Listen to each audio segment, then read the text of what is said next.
ದೇವರಲ್ಲಿ ನನ್ನ ಆತ್ಮೀಯರೇ, ಡಿವೈನ್ ಧ್ಯಾನ ಮಂದಿರದಲ್ಲಿ ನಿಮಗಾಗಿ ಒಂದು ವಿಶೇಷ ಧ್ಯಾನ.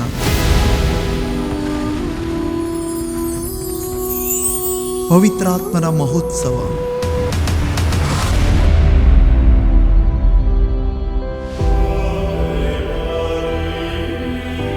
ಅಕ್ಟೋಬರ್ 4ರಿಂದ 9ರವರೆಗೆ ಪವಿತ್ರಾತ್ಮರು ನಿಮ್ಮ ಮೇಲೆ ಬಂದಾಗ ನೀವು ಶಕ್ತಿಯುತರಾಗುವಿರಿ. ನಿಮ್ಮ ಜೀವನವನ್ನು ದೇವಶಕ್ತಿಯಿಂದ ಮುನ್ನಡೆಸಲು ಬೇಕಾದ ಎಲ್ಲ ಕೃಪಾವರಗಳನ್ನು ಪಡೆದುಕೊಳ್ಳಲು ಇದೊಂದು ಸದಾವಕಾಶ. ಈ ಧ್ಯಾನದಲ್ಲಿ ಪ್ರಬೋಧನೆ,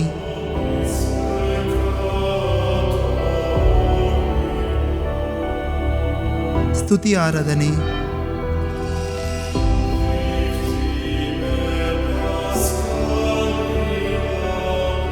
ಸಾಕ್ಷಿಗಳು,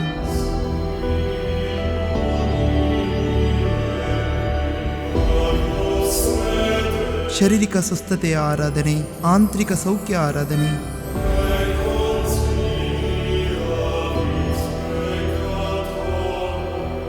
ಬಲಿಪೂಜೆ, ಪಾಪ ನಿವೇದನೆ ಹಾಗೂ ಕೌನ್ಸಿಲಿಂಗ್ ಲಭ್ಯವಿರುತ್ತೆ.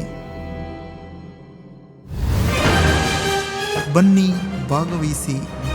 ಡಿವೈನ್ ಧ್ಯಾನ ಮಂದಿರ, ಕೇರಳ.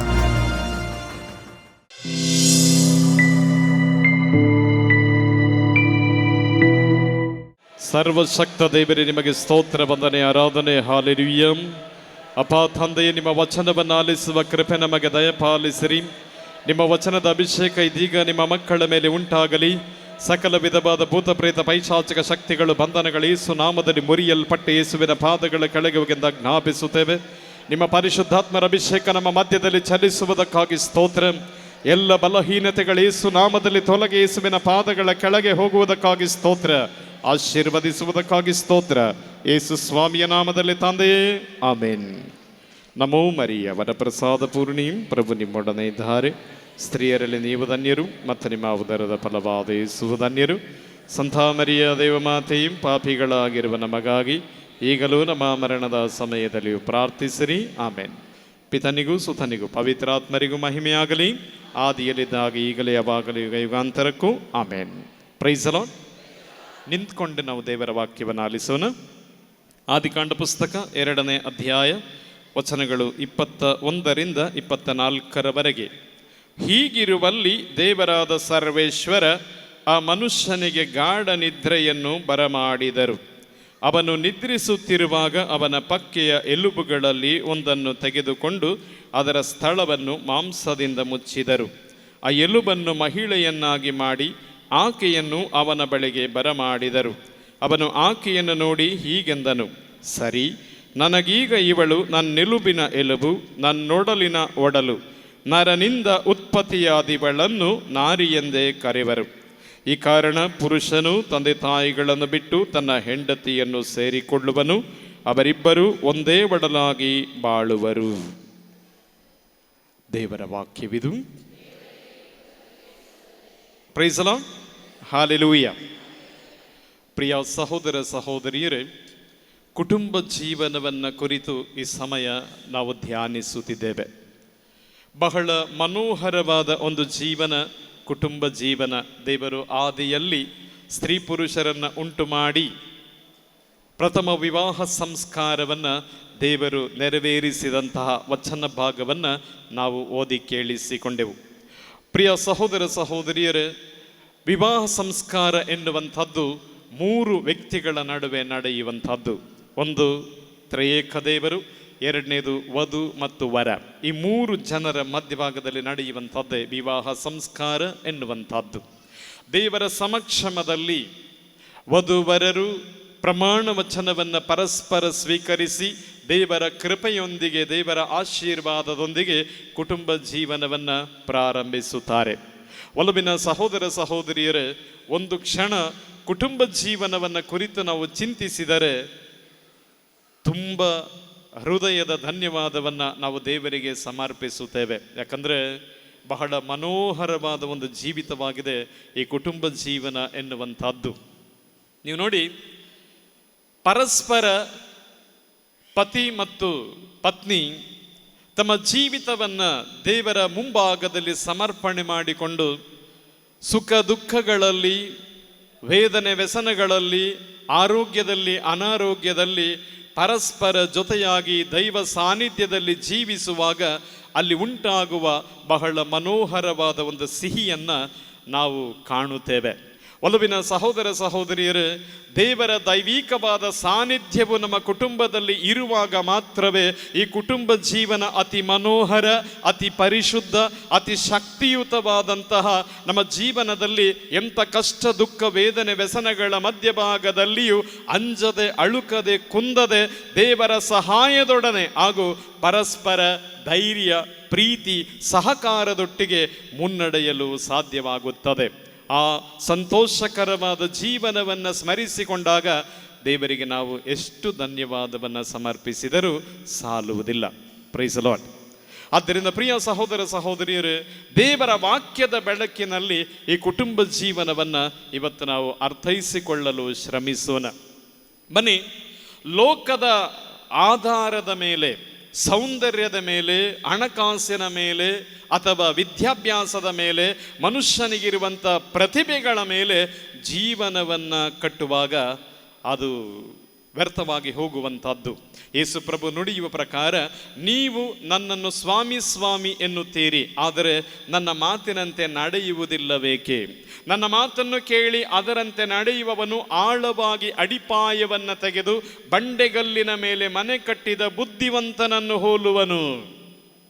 ಅದೇ ಕೀರ್ತನೆಗಳ ಪುಸ್ತಕ 127ನೇ ಅಧ್ಯಾಯ 1ನೇ ವಾಕ್ಯವನ್ನು ನೋಡುವಾಗ ದೇವರ ವಾಕ್ಯ ಹೇಳ್ತದೆ, ಪ್ರಭುವೇ ಮನೆ ಮಠವನ್ನು ಕಟ್ಟದವರತು ಕಟ್ಟುವವರ ಪ್ರಯಾಸವೂ ವ್ಯರ್ಥ. ಪ್ರಿಯರೇ, ಒಂದು ಮನೆಯನ್ನು ಕಟ್ಟಬೇಕಾದ್ರೆ ಬಾಹ್ಯವಾದ ಮನೆ, ಅದು ಕಲ್ಲು, ಸಿಮೆಂಟ್, ಇಟ್ಟಿಗೆ ಮತ್ತು ಜಲ್ಲಿ ಇತ್ಯಾದಿ ಉಪಯೋಗಿಸಿ ಒಂದು ಮನೆಯನ್ನು ಕಟ್ತೇವೆ. ಅದು ಯಾರಿಗೂ ಕಟ್ಟಬಹುದು. ಆದರೆ ಒಂದು ಕುಟುಂಬವನ್ನು ಕಟ್ತೀವಿ ಅಂತ ಹೇಳೋದಾದರೆ ದೇವರು ಅದನ್ನು ಕಟ್ಟಬೇಕು. ದೇವರದನ್ನು ಕಟ್ಟಬೇಕಾದ್ರೆ ವಧುವರರಿಬ್ಬರು, ಪತಿ ಪತ್ನಿಯರಿಬ್ಬರು ದೇವರ ಸಾನ್ನಿಧ್ಯದಲ್ಲಿ ಇರುವಾಗ, ದೇವರ ವಾಕ್ಯದ ಆಧಾರದ ಮೇಲೆ ಜೀವಿಸುವಾಗ ಪ್ರಭು ನಮ್ಮ ಜೀವಿತವನ್ನು ಕಟ್ಟುತ್ತಾರೆ. Praise the Lord. ಹಲ್ಲೆಲೂಯಾ. ಪ್ರಿಯರೇ, ಬಹಳ ಪ್ರಮುಖವಾದ ವಿಷಯ ಇವತ್ತು ಮದುವೆ ಸಂಸ್ಕಾರವನ್ನು ಸ್ವೀಕರಿಸುವಾಗ ಅಥವಾ ನಮ್ಮ ಕುಟುಂಬಗಳಲ್ಲಿ ಮದುವೆಯನ್ನು ಮಾಡುವಾಗ ಹುಡುಗನಿಗೆ ಕೆಲಸವಿದೆಯಾ, ಹುಡುಗನಿಗೆ ಯಾವುದೆಲ್ಲ ಪ್ರತಿಭೆಗಳಿವೆ, ಎಷ್ಟು ಒಡವೆ ಕೊಡ್ತಾರೆ, ಏನೆಲ್ಲ ಸೌಲಭ್ಯಗಳಿದೆ, ನಮ್ಮ ಹುಡುಗಿಯ ಮನೆಯಲ್ಲಿ ಹೋಗುವಾಗ ಸಂತೋಷವಾಗಿ ಜೀವನ ಮಾಡಲಿಕ್ಕೆ ಆಗ್ತದೆಯಾ ಇತ್ಯಾದಿ ನೋಡ್ತೇವೆ. ಹಾಗೆ ಹುಡುಗನ ಕಡೆಯವರು ಹುಡುಗಿಯ ಮನೆಯಿಂದ ನಮಗೇನು ಸಿಗತ್ತೆ, ಎಷ್ಟು ವರದಕ್ಷಿಣೆ ಕೊಡುತ್ತಾರೆ, ಯಾವುದೆಲ್ಲ ಸೌಲಭ್ಯಗಳನ್ನು ಕೊಡುತ್ತಾರೆ, ಇದು ಪ್ರಥಮವಾಗಿ ನೋಡುತ್ತೇವೆ. ಆದರೆ ಪ್ರಥಮವಾಗಿ ನಾವು ನೋಡಬೇಕಾಗಿರುವುದು, ನಾನು ಮದುವೆಯಾಗಲಿರುವ ಹುಡುಗ ದೈವ ವಿಶ್ವಾಸಿಯಾಗಿದ್ದಾನೆಯೋ, ಪವಿತ್ರಾತ್ಮರ ನೆರವಿನಲ್ಲಿ ಜೀವಿಸುವಂಥ ವ್ಯಕ್ತಿಯಾಗಿದ್ದಾನೆಯೋ, ಪರಿಶುದ್ಧಾತ್ಮರ ಕೃಪೆಯಲ್ಲಿ ನೆಲೆಸಿರುವಂಥ ಹುಡುಗಿಯಾಗಿದ್ದಾಳೆಯೋ, ಇದನ್ನು ನಾವು ನೋಡೋಕ್ಕೆ ಹೋಗಲ್ಲ. ನಾವು ಕೇವಲ ಲೋಕದ ಅಸ್ತಿತ್ವದ ಮೇಲೆ, ಲೋಕದ ಆಧಾರದ ಮೇಲೆ, ಹಣಕಾಸಿನ ಮೇಲೆ ನಮ್ಮ ಜೀವನವನ್ನು ಕಟ್ಟಲು ಹೋಗುತ್ತೇವೆ. ಅಲ್ಲಿ ಆಗಿದೆ ಇವತ್ತು ಸೋಲುಗಳು ಮನುಷ್ಯನ ಜೀವನದಲ್ಲಿ ಸಂಭವಿಸುವಂಥದ್ದು. ಪ್ರಿಯ ಸಹೋದರ ಸಹೋದರಿಯರೇ, ಈ ಭೂಮಿಯಲ್ಲಿ ಮನುಷ್ಯನು ಜೀವಿಸುವುದಕ್ಕೆ ದೇವರ ಅನುಗ್ರಹ ಖಂಡಿತವಾಗಿ ಬೇಕು. ಹಾಗಾಗಿ ಯಾವ ಶೂನ್ಯವಾದ ಪರಿಸ್ಥಿತಿಯಲ್ಲಿದ್ದರೂ ದೇವರು ವ್ಯಕ್ತಿಗಳನ್ನು ಅನುಗ್ರಹಿಸುತ್ತಾರೆ. ವರ್ಷಗಳ ಹಿಂದೆ ನಮ್ಮ ಕುಟುಂಬದಲ್ಲಿ ನಡೆದ ಒಂದು ಘಟನೆ. ನನ್ನ ಸಂಬಂಧಿಕ ಸಹೋದರನೊಬ್ಬ ಮದುವೆಯಾಗುವ ಸಮಯ, ಆತನು ಎಂಜಿನಿಯರಿಂಗ್ ಕಲಿತಿರುವಂಥದ್ದು. ಮದುವೆಯ ಸಮಯವಾಗುವಾಗ ಮದುವೆ ಆಗಲಿಕ್ಕೆಲ್ಲ ತಯಾರಾಯಿತು, ಕೆಲಸವಿಲ್ಲ. ಇಂಜಿನಿಯರಿಂಗ್ ಕಲ್ತಿದ್ದಾನೆ, ಆದರೆ ಕೆಲಸ ಇಲ್ಲ. ನಿಶ್ಚಿತಾರ್ಥ ಆಗಿ ಹೋಗಿದೆ. ಸ್ವಲ್ಪ ಸಮಯ ಆಗುವಾಗ ಹುಡುಗಿಯ ತಾಯಿ ಯೋಚನೆ ಮಾಡಲಿಕ್ಕೆ ಪ್ರಾರಂಭಿಸಿದರು. ಅವನಿಗೇನೂ ಇಲ್ಲ, ಕೆಲಸವಿಲ್ಲ, ನನ್ನ ಮಗಳು ಹೇಗೆ ಜೀವನ ಮಾಡ್ತಾಳೆ? ತುಂಬ ಗೊಂದಲ ಉಂಟಾಯಿತು ಅವರ ಮನಸ್ಸಲ್ಲಿ. ಹಾಗಾಗಿ ಹುಡುಗನನ್ನು ಬರಕ್ಕೆ ಕೇಳಿದ್ರು, ಲೇ ಒಂದು ನಿಮಿಷ ನಮ್ಮ ಮನೆಗೆ ಬಾಪ, ನಿನ್ನ ಹತ್ರ ಸ್ವಲ್ಪ ಮಾತಾಡಬೇಕು. ಹುಡುಗ ಮನೆಗೆ ಬಂದಾಗ ಹೇಳಿದರು, ನಿನ್ನ ಹತ್ರ ಏನೂ ಇಲ್ಲ, ನಾನು ಹೆಂಗೆ ಒಪ್ಕೊಂಡೆ ಅಂತ ಗೊತ್ತಿಲ್ಲ, ನನಗೆ ತುಂಬ ಕಷ್ಟ ಆಗ್ತಾ ಇದೆ, ಹಂಗಾಗಿ ತಾನೇನು ಮಾಡಬೇಕು ತೋಚುತ್ತಿಲ್ಲ ಅಂತೇಳಿ ಅವರು ಅಸಮಾಧಾನವನ್ನು ವ್ಯಕ್ತಪಡಿಸುವಾಗ ಹುಡುಗ ಹೇಳಿದ, ಆಂಟಿ ನಿಮ್ಮ ಮಾತಿನಲ್ಲಿ ತಪ್ಪೇನೂ ಇಲ್ಲ, ಎಲ್ಲ ತಾಯಂದಿರು ತಮ್ಮ ಮಕ್ಕಳು ಚೆನ್ನಾಗಿರಬೇಕೆಂದು ಆಸೆ ಪಡುತ್ತಾರೆ. ನೀವು ಹೇಳುವ ಹಾಗೆ ನನಗೆ ಮನೆ ಇಲ್ಲ, ನನಗೆ ಕೆಲಸವಿಲ್ಲ, ನಂದು ಅಂತೇಳಿ ಏನೂ ಇಲ್ಲ, ಹಾಗಾಗಿ ಪರವಾಗಿಲ್ಲ, ನಿಶ್ಚಿತಾರ್ಥ ಮಾತ್ರ ಆಗಿದೆ, ನಾನೇ ತಪ್ಪನ್ನು ವಹಿಸ್ಕೊಳ್ತೇನೆ, ನಮ್ಮ ಕುಟುಂಬದಲ್ಲಿ ಹೇಳ್ತೇನೆ, ಹಾಗಾಗಿ ಇದನ್ನು ನಿಲ್ಲಿಸೋಣ, ನೀವು ದುಃಖ ಪಡಬೇಡಿ ಅಂತ ಹೇಳಿ ಹೊರಟೋದ್ರು.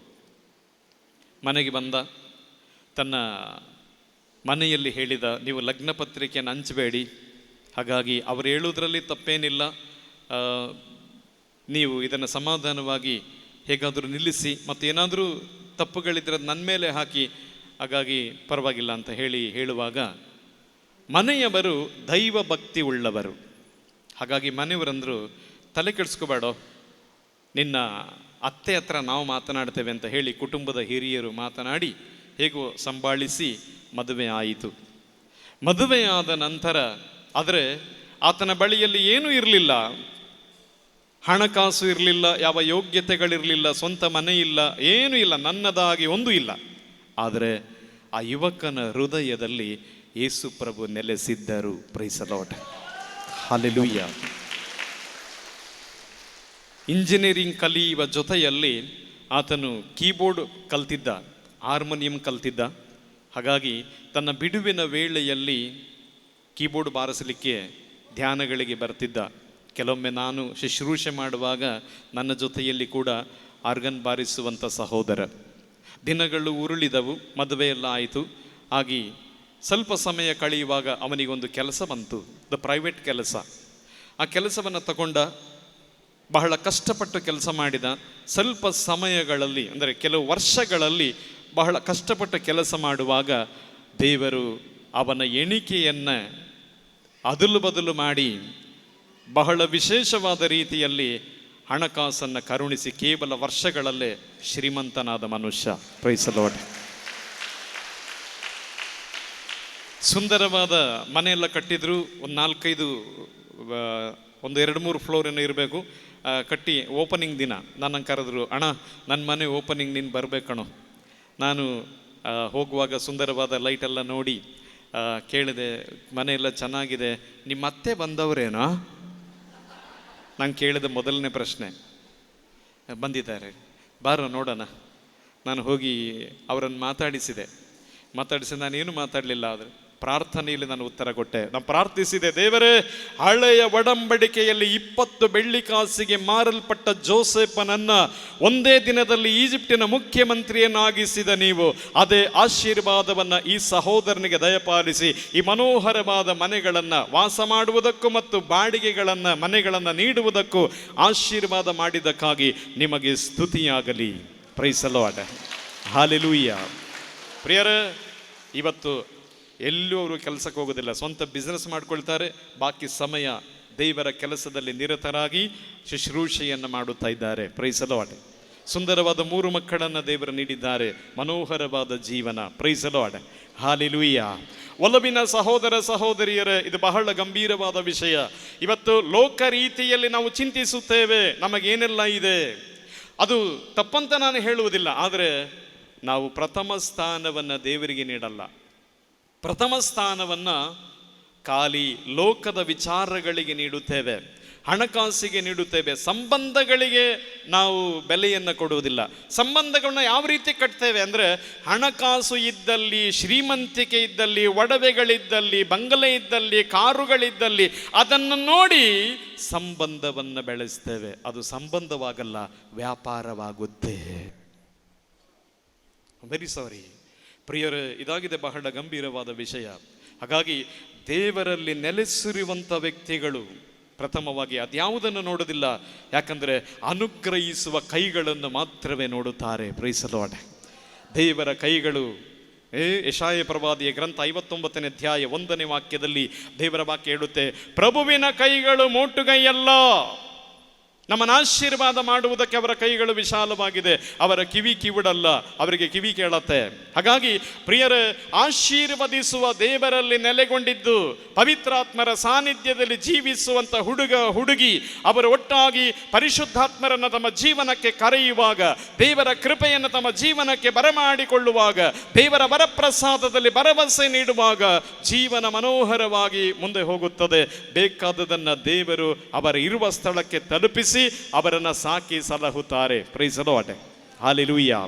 ಅದರಿಂದ ಒಲವಿನ ಸಹೋದರ ಸಹೋದರಿಯರೇ, ಬಹಳ ಮನೋಹರವಾದ ವಿಷಯ. ಲೋಕ ರೀತಿಯನ್ನು ಅನುಸರಿಸಿದರೆ, ಲೌಕಿಕವಾದ ರೀತಿಯಲ್ಲಿ ನಮ್ಮ ಜೀವನವನ್ನು ಆರಂಭಿಸಿ ಮುಂದುವರಿಸಿಕೊಂಡು ಹೋದಲ್ಲಿ ತಪ್ಪು ಸಂಭವಿಸುತ್ತದೆ. ನಮ್ಮನ್ನು ರಕ್ಷಿಸಲು ಯಾರಿಗೂ ಸಾಧ್ಯವಾಗುವುದಿಲ್ಲ. ಹಾಗಾಗಿ ದೇವರ ಜ್ಞಾನದಲ್ಲಿಯೂ ದೇವರ ವಾಕ್ಯದಲ್ಲಿಯೂ ನಮ್ಮ ಜೀವನವೆಂಬ ಸೌಧವನ್ನು ನಾವು ನಿರ್ಮಾಣ ಮಾಡುವಾಗ ನಮ್ಮ ಜೀವನದ ಜವಾಬ್ದಾರಿಯನ್ನು ದೇವರು ಹೊತ್ತುಕೊಳ್ಳುತ್ತಾರೆ. ಮಾತ್ರವಲ್ಲ, ನೀ ಸಂಕಟ ಪಡುವ ಒಂದೊಂದು ಸಮಯದಲ್ಲಿಯೂ, ನೀ ಕೊರತೆಯಲ್ಲಿರುವ ಒಂದೊಂದು ಸಮಯದಲ್ಲಿಯೂ ದೇವರು ನಿನ್ನ ಕೊರತೆಯನ್ನು ನೀಗಿಸಿ ನಿನ್ನ ಕಣ್ಣೀರನ್ನು ಒರೆಸಿ ನಿನ್ನನ್ನು ಮುಂದೆ ಕರೆದೊಯ್ಯುತ್ತಾರೆ. Praise the Lord, hallelujah. ಒಲವಿನ ಸಹೋದರ ಸಹೋದರಿಯರೇ, ಮುಂದುವರಿಸಿ ನೋಡೋಣ. ಬಹಳ ಮುಖ್ಯವಾಗಿ ದೇವರ ವಾಕ್ಯ ಏನು ಕಲಿಸ್ತದೆ ಅಂತೇಳಿ ಎಫೆಸರಿಗೆ ಬರೆದ ಪತ್ರದಲ್ಲಿ 5ನೇ ಅಧ್ಯಾಯ 22ನೇ ವಾಕ್ಯದಿಂದ ನೋಡೋಣ. ಎಫೆಸಿ 5:22, 22ನೇ ವಾಕ್ಯದಿಂದ 26ನೇ ವಾಕ್ಯದವರೆಗೆ ನಿಧಾನ ಓದಿ.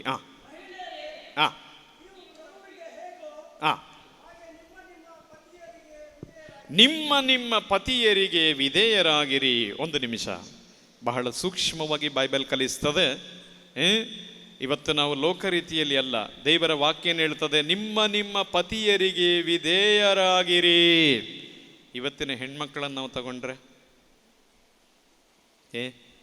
ಒಂದು ನಿಮಿಷ ಕೂತ್ಕೊಳ್ಳಿ, ನಾನು ಕೂತ್ಕೊಂಡೆ ಮುಂದುವರಿಸಿ ನಾನು ಹೇಳುವಾಗ ದಯವಿಟ್ಟು ಗಮನಿಸಿ. ನಮ್ಮ ಹೆಣ್ಮಕ್ಳನ್ನು ತಗೊಂಡ್ರೆ, ಮದುವೆ ಆದ ಹೆಣ್ಮಕ್ಳನ್ನು ತಗೊಂಡ್ರೆ, ಒಂದದಾಗಿ ಗಂಡನಿಗೆ ವಿಧೇಯರಾಗಿರ್ಬೇಕಂತೇಳಿ ದೇವರ ವಾಕ್ಯ ಹೇಳಿದ್ರೆ ನಮ್ಮ ಹೆಣ್ಮಕ್ಳು ಬಾಸ್ ಆಗಿರ್ತಾರೆ. ನಾನು ಹೇಳ್ದಂಗೆ ನೀನು ಕೇಳಬೇಕು, ನಾನು ಕೂತ್ಕೊಂಡ್ರೆ ಕೂತ್ಕೋಬೇಕು, ನಿಲ್ಲಂದ್ರೆ ನಿಲ್ಲಬೇಕು. ಇದು ದೇವರ ಲೆಕ್ಕದ ಪ್ರಕಾರ ಇದ್ದರೆ ಅದಕ್ಕೆ ಸರಿ ಅಂತ ನಾನು ಹೇಳ್ತೇನೆ.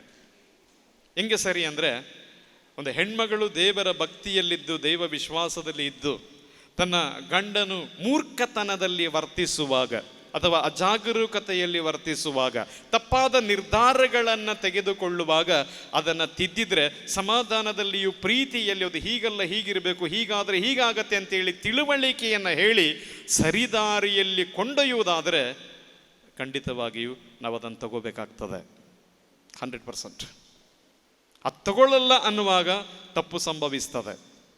ಅದಕ್ಕಾಗಿಯೇ ಪತಿ ಪತ್ನಿಯರನ್ನು ದೇವರು ಇಟ್ಟಿರುವಂಥದ್ದು. ಒಟ್ಟಿಗೆ ನಿರ್ಧಾರವನ್ನು ತಗೋಬೇಕು. ಗಂಡನಿಗೆ ಗೊತ್ತಿಲ್ಲದ ಒಂದು ಕೆಲಸವನ್ನು ಹೆಂಡತಿ ಮಾಡುವಂತಿಲ್ಲ, ಹೆಂಡತಿಗೆ ಗೊತ್ತಿಲ್ಲದೆ ಗಂಡ ಒಂದು ಕೆಲಸವನ್ನು ಮಾಡುವಂತಿಲ್ಲ, ಮಾಡಬಾರದು. ಒಂದು ನಿರ್ಧಾರವನ್ನು ತೆಗೆದುಕೊಳ್ಳುವಾಗ ಇಬ್ಬರು ದೈವ ಸನ್ನಿಧಿಯಲ್ಲಿ ಕುಳಿತು ಪ್ರಾರ್ಥಿಸಿ ನಿರ್ಧಾರವನ್ನು ತೆಗೆದುಕೊಳ್ಳುವಾಗ ಆಗುವ ಅನಾಹುತಗಳು ತಪ್ಪಿ ಹೋಗುತ್ತದೆ. ಅಲ್ಲದಿದ್ದರೆ ಅನಾಹುತ ಕಟ್ಟಿಟ್ಟ ಬುತ್ತಿ. Praise the Lord. ಹಾಗಾಗಿ ಮೊದಲನೇದಾಗಿ ಮಹಿಳೆಯರಿಗೆ ದೇವರ ವಾಕ್ಯ ಹೇಳ್ತದೆ, ವಿಧೇಯರಾಗಿರಿ. ವಿಧೇಯತೆ ಎಲ್ಲ ವಿಷಯಗಳಲ್ಲಿಯೂ. ರಾಜಭಾರ ಮಾಡಲಿಕ್ಕಿಲ್ಲ, ದರ್ಬಾರ ಮಾಡಲಿಕ್ಕಿಲ್ಲ, ಅಥವಾ ಬೇರೆ ಬೇರೆ ರೀತಿಯಲ್ಲಿ ನಿನಗೆ ಪಾಠ ಕಲಿಸೋದು ಹೆಂಗೆ ಅಂತೇಳಿ ನಂಗೆ ಗೊತ್ತು. ಸಣ್ಣ ಪಟ್ಟ ವಿಚಾರಗಳಿಗೆ ದೊಡ್ಡದು ಮಾಡುವಂಥದ್ದು, ಹಠ ಮಾಡುವಂಥದ್ದು, ಬೇರೆ ಬೇರೆ ಕಾರ್ಯಗಳನ್ನು ಮಾಡುವಂಥದ್ದು ಮತ್ತು ಕುಟುಂಬದ ಸಂತೋಷವನ್ನು ಸಮಾಧಾನವನ್ನು ಹೋಗಲಾಡಿಸುವಂಥದ್ದು. ನಾನು ಮುಂದುವರಿಸಿ ವಿವರಿಸುತ್ತೇನೆ. ನೋಡೋಣ, ಬೈಬಲ್ ನೋಡೋಣ. ಕ್ರಿಸ್ತ ಯೇಸು ಧರ್ಮಸಭೆ ಎಂಬ ದೇಹಕ್ಕೆ ಶಿರಸ್ಸಾಗಿರುವ ಹಾಗೆ ಪತಿಯಾದವನು ತನ್ನ ಪತ್ನಿಗೆ ಶಿರಸ್ಸಾಗಿರುತ್ತಾನೆ. ಮುಂದುವರಿಸಿ.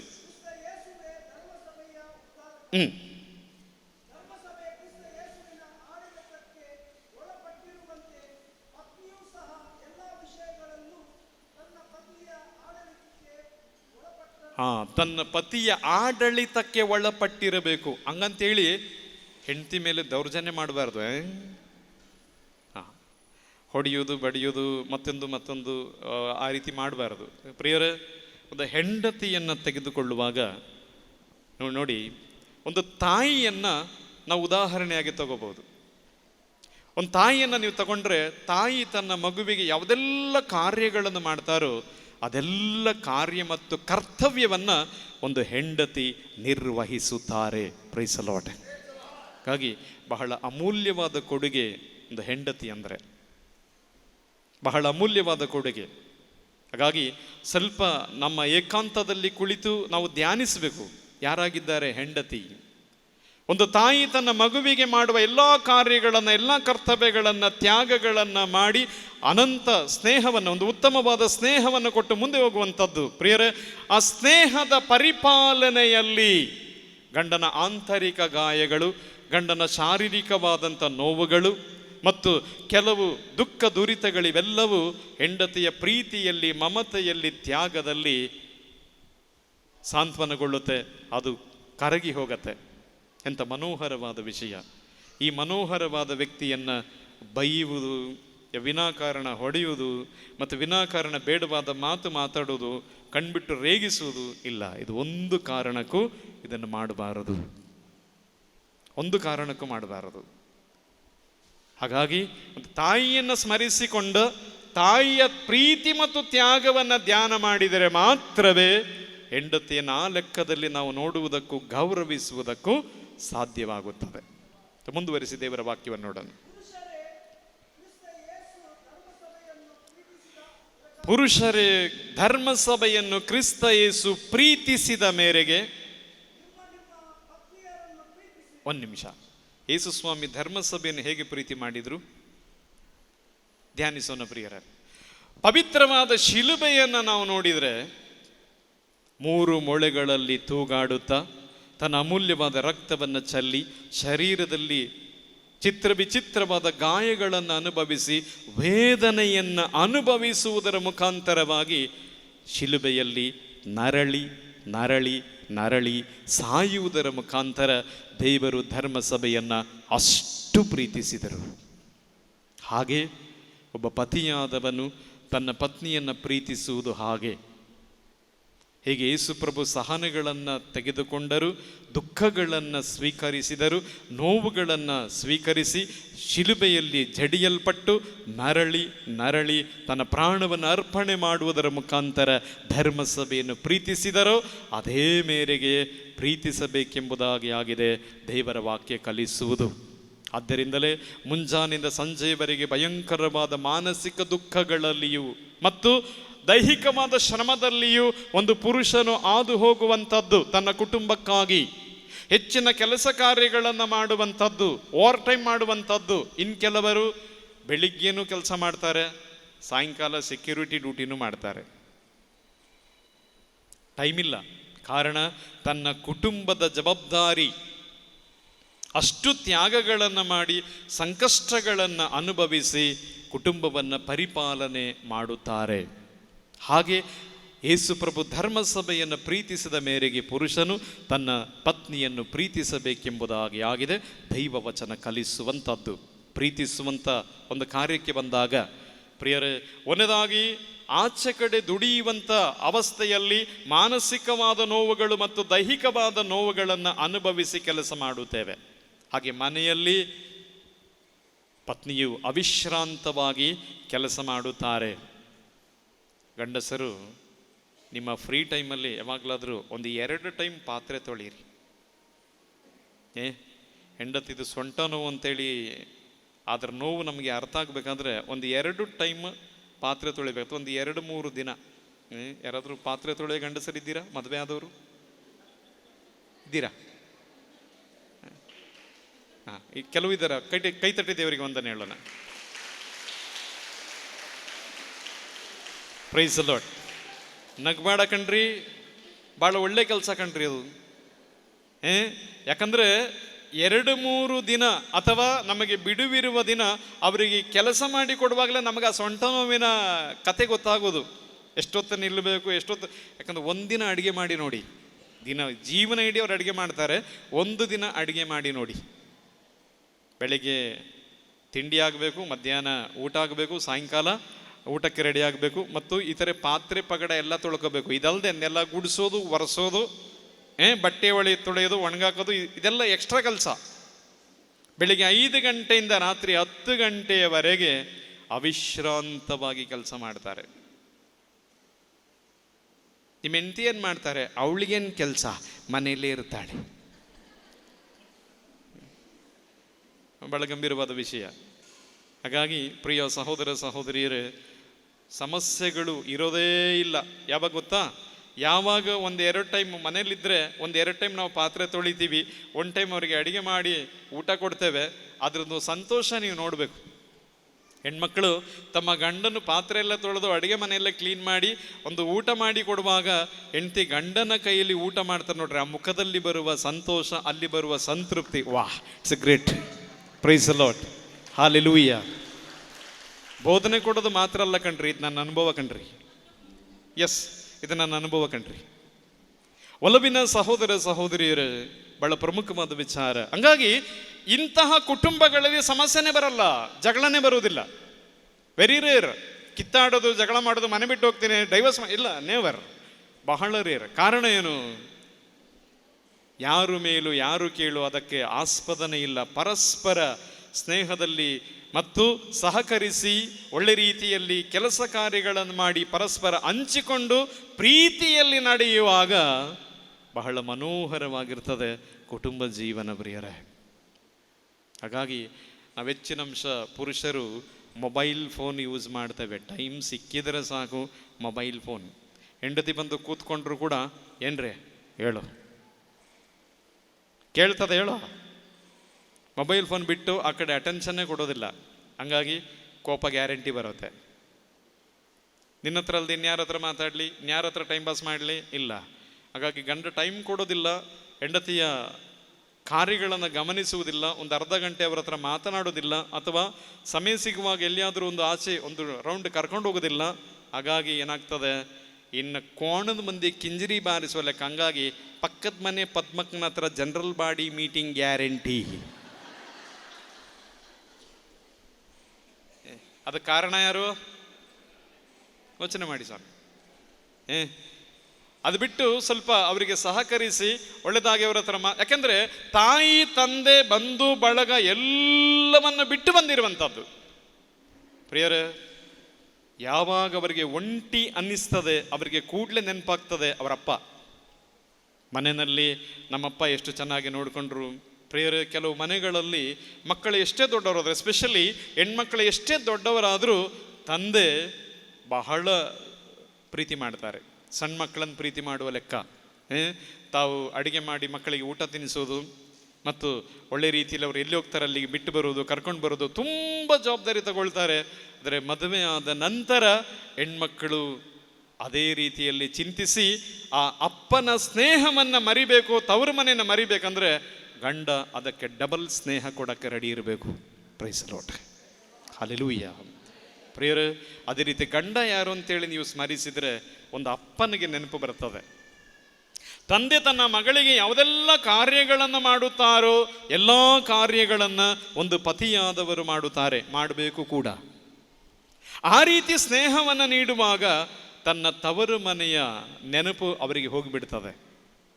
ಮಾತ್ರ ಅಲ್ಲ, ಒಂದು ಜವಾಬ್ದಾರಿಯನ್ನು ತಗೊಳ್ತಾರೆ. ಇದು ನನ್ನ ಮನೆ, ಇದು ನಾನು ಬದುಕಿಸಬೇಕು, ಇಲ್ಲಿ ನಾನು ಉಳಿಬೇಕು, ಎಲ್ಲ ಜವಾಬ್ದಾರಿಯನ್ನು ತಗೊಳ್ತಾರೆ. ಕಾಗದ ಪತ್ರಗಳಿಂದ ಹಿಡಿದು ಹಣಕಾಸಿಂದ ಹಿಡಿದು ಮತ್ತು ಮನೆಯನ್ನು ನಡೆಸ್ತಕ್ಕಂಥ ಎಲ್ಲ ವಿಚಾರಗಳಲ್ಲಿ ಅವರು ಜ್ಞಾನವಂತರಾಗುತ್ತಾರೆ. ತನ್ನ ಪತಿ ಇಷ್ಟೊಂದು ಕಷ್ಟಪಡುತ್ತಾರೆ. ಪ್ರಿಯರೇ, ಕೆಲವೊಂದು ಮನೆಗಳನ್ನು ನೀವು ನೋಡಿರಬೇಕು. ಕೆಲವು ಹೆಣ್ಮಕ್ಳು ಒಂದು ಪ್ಯಾಕೆಟ್ ಸರ್ಪ್ ತಂದರೆ ಅದನ್ನು ಹೆಂಗೆ ಉಪಯೋಗ ಮಾಡಬೇಕು, ಎಷ್ಟು ಹಾಕಬೇಕು ಗೊತ್ತಿಲ್ಲ. ಹಂಗಾಗಿ 3 ದಿನಕ್ಕೆ ಖಾಲಿ, ಎಣ್ಣೆ 3 ದಿನಕ್ಕೆ ಖಾಲಿ, ರೇಷನ್ನು 3 ದಿನಕ್ಕೆ ಖಾಲಿ, ಅರ್ಧ ಮಾಡು ಇನ್ನು ಅರ್ಧ ನಾಯಿಗೆ ಹಾಕು. ಬುದ್ಧಿವಂತರಾದರೆ ಒಂದೊಂದಕ್ಕೂ ಲೆಕ್ಕ ಇಡ್ತಾರೆ. ಈರುಳ್ಳಿ ಇಷ್ಟೇ ಹಾಕಬೇಕು, 1 kg ಈರುಳ್ಳಿ ತಂದಿದ್ದೀನಿ ತರುವಾಗಲೇ ಅವ್ರ ಮನಸ್ಸಲ್ಲಿ ಒಂದು ಐಡಿಯಾ ಬರುತ್ತೆ, ಇದು ಇಷ್ಟೇ ದಿನ ಬರಬೇಕು. 1 kg ಎಣ್ಣೆ ತರುವಾಗ ಅವ್ರ ಮನಸ್ಸಲ್ಲೇ ಐಡಿಯಾ ಬರುತ್ತೆ, ಇದಿಷ್ಟೇ ದಿನ ಬರಬೇಕು, ಸರ್ಫ್ ಇದಿಷ್ಟೇ ದಿನ ಬರಬೇಕು, ಎಲ್ಲ ಕ್ಲೀನ್ ಆಗಬೇಕು, ಕರೆಕ್ಟ್ ಇರಬೇಕು. ಆದರೆ ಬಳಸುವುದನ್ನು ಒಳ್ಳೆ ರೀತಿಯಲ್ಲೇ ಬಳಸಿ ಮನೆಯನ್ನು ಒಂದು ಅವಸ್ಥೆಗೆ, ಒಂದು ಜಾಗರೂಕತೆಯಿಂದ, ಜವಾಬ್ದಾರಿಯಿಂದ ನಡೆಸಬೇಕೆನ್ನುವಂಥ ಒಂದು ಜ್ಞಾನ ಬರುತ್ತೆ. ಆ ಜ್ಞಾನ ಬರಬೇಕಾದ್ರೆ ಅದೇ ರೀತಿ ಅವರಿಗೆ ಆದ್ಯತೆ ನಾವು ಕೊಡಬೇಕು. ಆದ್ಯತೆಯನ್ನು ಕೊಟ್ಟ ತವರ ಮನೆಯ ಆ ಒಂದು ಸ್ನೇಹವನ್ನು ಅವರು ಮರೆಯುವಂತೆ ಮಾಡಿ ನಮ್ಮ ಸ್ನೇಹದಲ್ಲಿ ಇವರು ನೆಲೆಗೊಳ್ಳಬೇಕು, ನಮ್ಮ ಸ್ನೇಹಕ್ಕಾಗಿ ಅಂಬಲಿಸಬೇಕು. ಆ ಒಂದು ಕಾರ್ಯಗಳನ್ನು ನಾವು ಮಾಡಿ ಹೋಗುವಾಗ ಅವರು ಜ್ಞಾನವಂತರಾಗ್ತಾರೆ. ಗಂಡನ ಶ್ರಮದ ಬೆಲೆ ಅವರಿಗೆ ಗೊತ್ತಾಗ್ತದೆ. ಹಂಗಾಗಿ ಒಂದು ಚೂರು ಆ ಕಡೆ ಈ ಕಡೆ ಕೊಡೋದಿಲ್ಲ. ಒಮ್ಮೆ ಒಂದು ಕಡೆ ನಾವು ಧ್ಯಾನ ಕೊಡೋಕೆ ಹೋದ ಸಮಯ, ನನ್ನ ಜೊತೆಲಿ ಒಂದು ಗುರುಗಳಿದ್ದರು. ರಾತ್ರಿ ಊಟಕ್ಕೆ ನಮಗೆ ಕರೆದಿದ್ದಾರೆ. ನಾವು ಮನೆಗೆ ಹೋಗ್ತಾ ಇದ್ದೀವಿ. ಹೋಗ್ಬೇಕಾದ್ರೆ ಗಂಡ ಹೆಂಡತಿಯನ್ನು ಮಾತನಾಡ್ತಾ ಇದ್ದಾರೆ. ಮಾತಾಡಬೇಕಾದ್ರೆ ನಮಗೆ ಕೇಳ್ತದೆ. ನಾವು ಸ್ವಲ್ಪ ನಡೆಯೋದು ಸ್ಲೋ ಮಾಡಿದ್ವಿ, ಏನು ಮಾತಾಡ್ತಾರೆ. ಆಗ ಗಂಡ ಹೇಳ್ತಾ ಇದ್ದಾರೆ ಹೆಂಡತಿ ಹತ್ರ, ಏನಮ್ಮ ನಿಮ್ಮಪ್ಪ ಬಂದಿದ್ರು ಮನೆಗೆ, ನೀನು ಬಟ್ಟೆ ಕೇಳಿದೆ, ನಾನು ಹಣ ಕೊಡಲಿಕ್ಕೆ ರೆಡಿ ಇದ್ದೆ, ಹೊಸ ಬಟ್ಟೆ ಕೊಡಿಸು ಅಂತೇಳಿ. ನೀನಂದೆ ಇಲ್ಲ, ನಿನ್ನ ಬಟ್ಟೆನೇ ಯಾವುದನ್ನ ಕೊಡು ಅಂತೇಳಿ. ನಾನು ನಿನಗೆ ಕಬೋರ್ಡ್ ಕೀ ನಿನ್ನ ಹತ್ರನೇ ಇತ್ತು, ಯಾವುದು ಬೇಕು ನಿನಗೆ ಯಾವ್ದು ಇಷ್ಟ ಅನ್ನೋದು 2-3 ಜೊತೆ ಬಟ್ಟೆ ಕೊಟ್ಬಿಡು ಅಂದೆ. ನೀನು ನೋಡಿದ್ರೆ ಯಾವುದೋ ಹಳೆ ಬಟ್ಟೆ ಕೊಟ್ಟಿದೆಯಲ್ಲೇ, ಹೊಸದು ಕೊಡಿಸ್ಲಿಲ್ಲ. ಹೋಗ್ಲಿ, ಇರೋದ್ರಲ್ಲಿ ಒಳ್ಳೇದು ಕೊಡು ಅಂದ್ರೆ ಅದು ಕೊಡಲಿಲ್ಲ. ಇದು ಯಾವುದು ಅದು ಕೊಟ್ಟಿದೆಯಲ್ಲ, ಇದು ಯಾಕಿದು? ಅದಕ್ಕೆ ಹೆಂಡತಿ ಹೇಳ್ತಾ ಇದ್ದಾರೆ, ಅವರು ಸ್ವಲ್ಪ ವಯಸ್ಸಾಗಿದೆ, ಯಾವುದಾದ್ರೂ ಅಡ್ಜಸ್ಟ್ ಆಗ್ತದೆ, ಸುಮ್ಮನಿರು. ಈಗ ನಿನ್ನ ಸಂಪಾದನೆಯಲ್ಲಿ ಎಲ್ಲ ಆಗಬೇಕು, ನಾನು ಈ ಮನೆ ಉಳಿಸಕ್ಕೆ ಬಂದಿದ್ದೀನಿ, ಹಂಗಾಗಿ ಬೇರೆ ಏನು ಮಾತಾಡಬೇಡ, ನಾನು ಹೇಳಿದ್ದು ಕೇಳು. Price the lord. ನೆಕ್ಸ್ಟ್, ಹಣ ಕೊಡು ಅಂತೇಳಿ ಕೊಟ್ಟಿದ್ದೀನಿ, ಎಲ್ಲ ಹಣ ನಿನ್ನ ಹತ್ರನೇ ಇತ್ತು, ನೀನು ಹಣ ಕೊಡೋಕ್ಕೆ ಹೋದರೆ ಬರೀ 500 ರೂಪಾಯಿ ಕೊಟ್ಟಿದ್ಯಾ, ಇದು ಯಾಕೋ ನನಗೆ ಅರ್ಥ ಆಗಲಿಲ್ವಲ್ಲ. ಆಗ ಹೆಂಡತಿ ಹೇಳ್ತಾರೆ, ನಿನ್ನೊಬ್ಬನ ಸಂಪಾದನೆ, ಹಾಗಾಗಿ 500 ರೂಪಾಯಿ ಜಾಸ್ತಿ ಆಯಿತು, ಧಾರಾಳ. 300 ರೂಪಾಯಿ ಬಸ್ ಚಾರ್ಜು, ಇನ್ನು 200 ರೂಪಾಯಿ ಎಕ್ಸ್ಟ್ರಾ ಖರ್ಚು, ಸಾಕು ಬಿಡು, ಅದಕ್ಕೆ ಮೇಲೆ ಕೊಟ್ಟರೆ ಇನ್ನು ಕಷ್ಟ ಆಗ್ತದೆ, ಹಂಗಾಗಿ ನಾವು ಬದುಕಬೇಕಲ್ಲ. ಒಲವಿನ ಸಹೋದರ ಸಹೋದರಿಯರೇ, ಇದೆಲ್ಲ ಜ್ಞಾನ ಎಲ್ಲಿಂದ ಬರ್ತದೆ ಅವರಿಗೆ? ಚಿಂತಿಸಿ. 100ಕ್ಕೆ 70% ಅಥವಾ ಇವತ್ತಿನ ಒಂದು ಪರಿಸ್ಥಿತಿಯಲ್ಲಿ 100ಕ್ಕೆ 90% ಏನಾದರೂ ಕೊಡಮ್ಮ ಅಂತ ಹೇಳಿದ್ರೆ ಎಲ್ಲ ಬಾಚಿ ಕೊಟ್ಬಿಡ್ತಾರೆ. 90% ನಂಗೆ ಗೊತ್ತಿಲ್ಲ, ನಮ್ಮನೇಲಿ ಆ ರೀತಿ ಅಲ್ಲ, ಹಂಗಾಗಿ ನಾನು ವಿವರಿಸ್ತಾ ಇರೋದೆಲ್ಲ ನನಗೂ ಕೂಡ ಸಂಬಂಧಪಟ್ಟಿರುವಂಥ ವಿಷಯ. ಓಕೆ, ಹಾಗಾಗಿ ಈ ಒಂದು ಪರಿಸ್ಥಿತಿಯಲ್ಲಿ ಅವರು ಇಷ್ಟೊಂದು ಮನೆಯ ಬಗ್ಗೆ ಜವಾಬ್ದಾರಿಯನ್ನು ತಗೊಂಡು, ಗಂಡನ ಶ್ರಮವನ್ನು ಅರ್ಥ ಮಾಡಿಕೊಂಡು, ಎಲ್ಲದರಲ್ಲಿಯೂ ಈ ಒಂದು ಕಾರ್ಯವನ್ನು ಮುಂದುವರಿಸಿಕೊಂಡು ಹೋಗಬೇಕಾದ್ರೆ, ಇದು ನನ್ನ ಮನೆ, ಇದು ನಾನು ಸಂಭಾಳಿಸಬೇಕು, ಇಲ್ಲಿ ನಾನು ಉಳಿಬೇಕು, ಇದನ್ನು ಉಳಿಸ್ಬೇಕು ಅನ್ನುವ ಜ್ಞಾನ ಅವರಿಗೆ ಬಂದದೆಲ್ಲಿಂದ?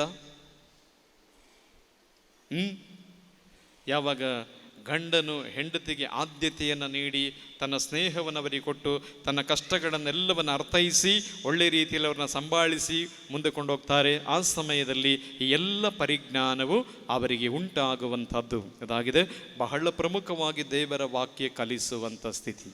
ಹಾಗಾಗಿ ಅದನ್ನು ಪರಿಪಾಲನೆ ಮಾಡದೆ ಅಡ್ಡೇಟ್ ಮೇಲೆ ಒಂದು ಗುಡ್ಡೇಟ್ ಅಂತ ಹೇಳ್ತಾರೆ, ಹೆಂಗಾದ್ರೆ ಹಂಗೆ ಹೋಗಲಿ ಅಂತೇಳಿ ಬಿಟ್ಬಿಟ್ರೆ ಅದು 3 ದಿನಕ್ಕೆ ಎಲ್ಲ ಕಿತ್ತೋಗತ್ತೆ.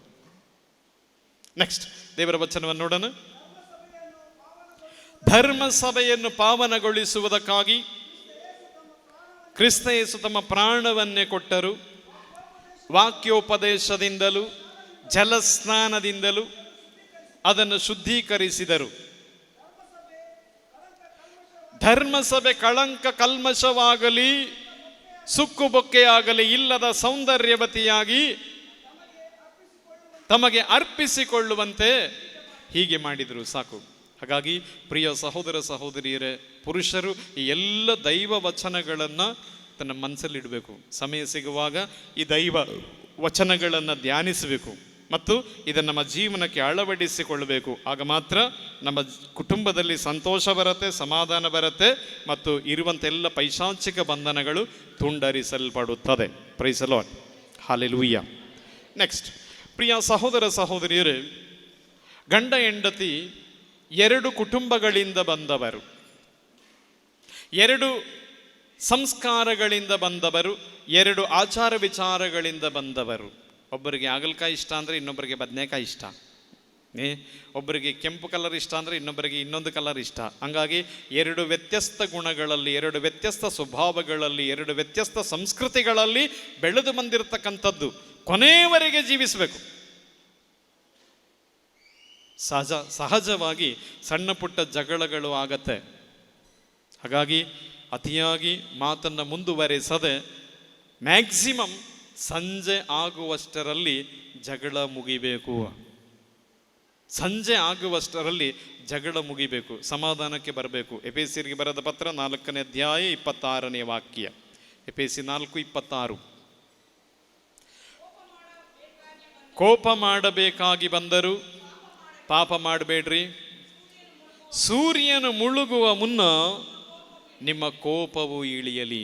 ಸೂರ್ಯ ಮುಳುಗುವ ಮುನ್ನ ನಿಮ್ಮ ಕೋಪ ಇಳಿಬೇಕು. ಪಿಶಾಚಿಗೆ ಅವಕಾಶ ಕೊಡಬಾರದು, ಹಠ ಮಾಡಬಾರದು, ಹೆಚ್ಚು ಆಚೆ ಈಚೆ ಮಾತಾಡಿ ಕೋಪಗಳನ್ನು ಮುಂದುವರಿಸಬಾರದು, ಮತ್ತು ಸಣ್ಣ ವಿಷಯಗಳಿಗೆ ದೊಡ್ಡದು ಮಾಡಿ ಮನೆ ತನಕ ತಗೊಂಡು ಬರಬಾರ್ದು. ಅದಕ್ಕೆ ಸಾಂತ್ವನ, ಸಮಾಧಾನ, ಸಂಜೆ ಆಗುವಷ್ಟರಲ್ಲಿ ಎಲ್ಲ ರೀತಿಯ ಕಾರ್ಯಗಳನ್ನು, ಕೋಪದ ಕಾರ್ಯಗಳನ್ನು ಮುಕ್ತಾಯಗೊಳಿಸುವಂತಹದ್ದು. Praise the Lord. ತಿಮೋಥೆಯರಿಗೆ ಬರೆದ ಮೊದಲನೇ ಪತ್ರ 2ನೇ ಅಧ್ಯಾಯ 8ನೇ ವಚನ ನೋಡೋಣ.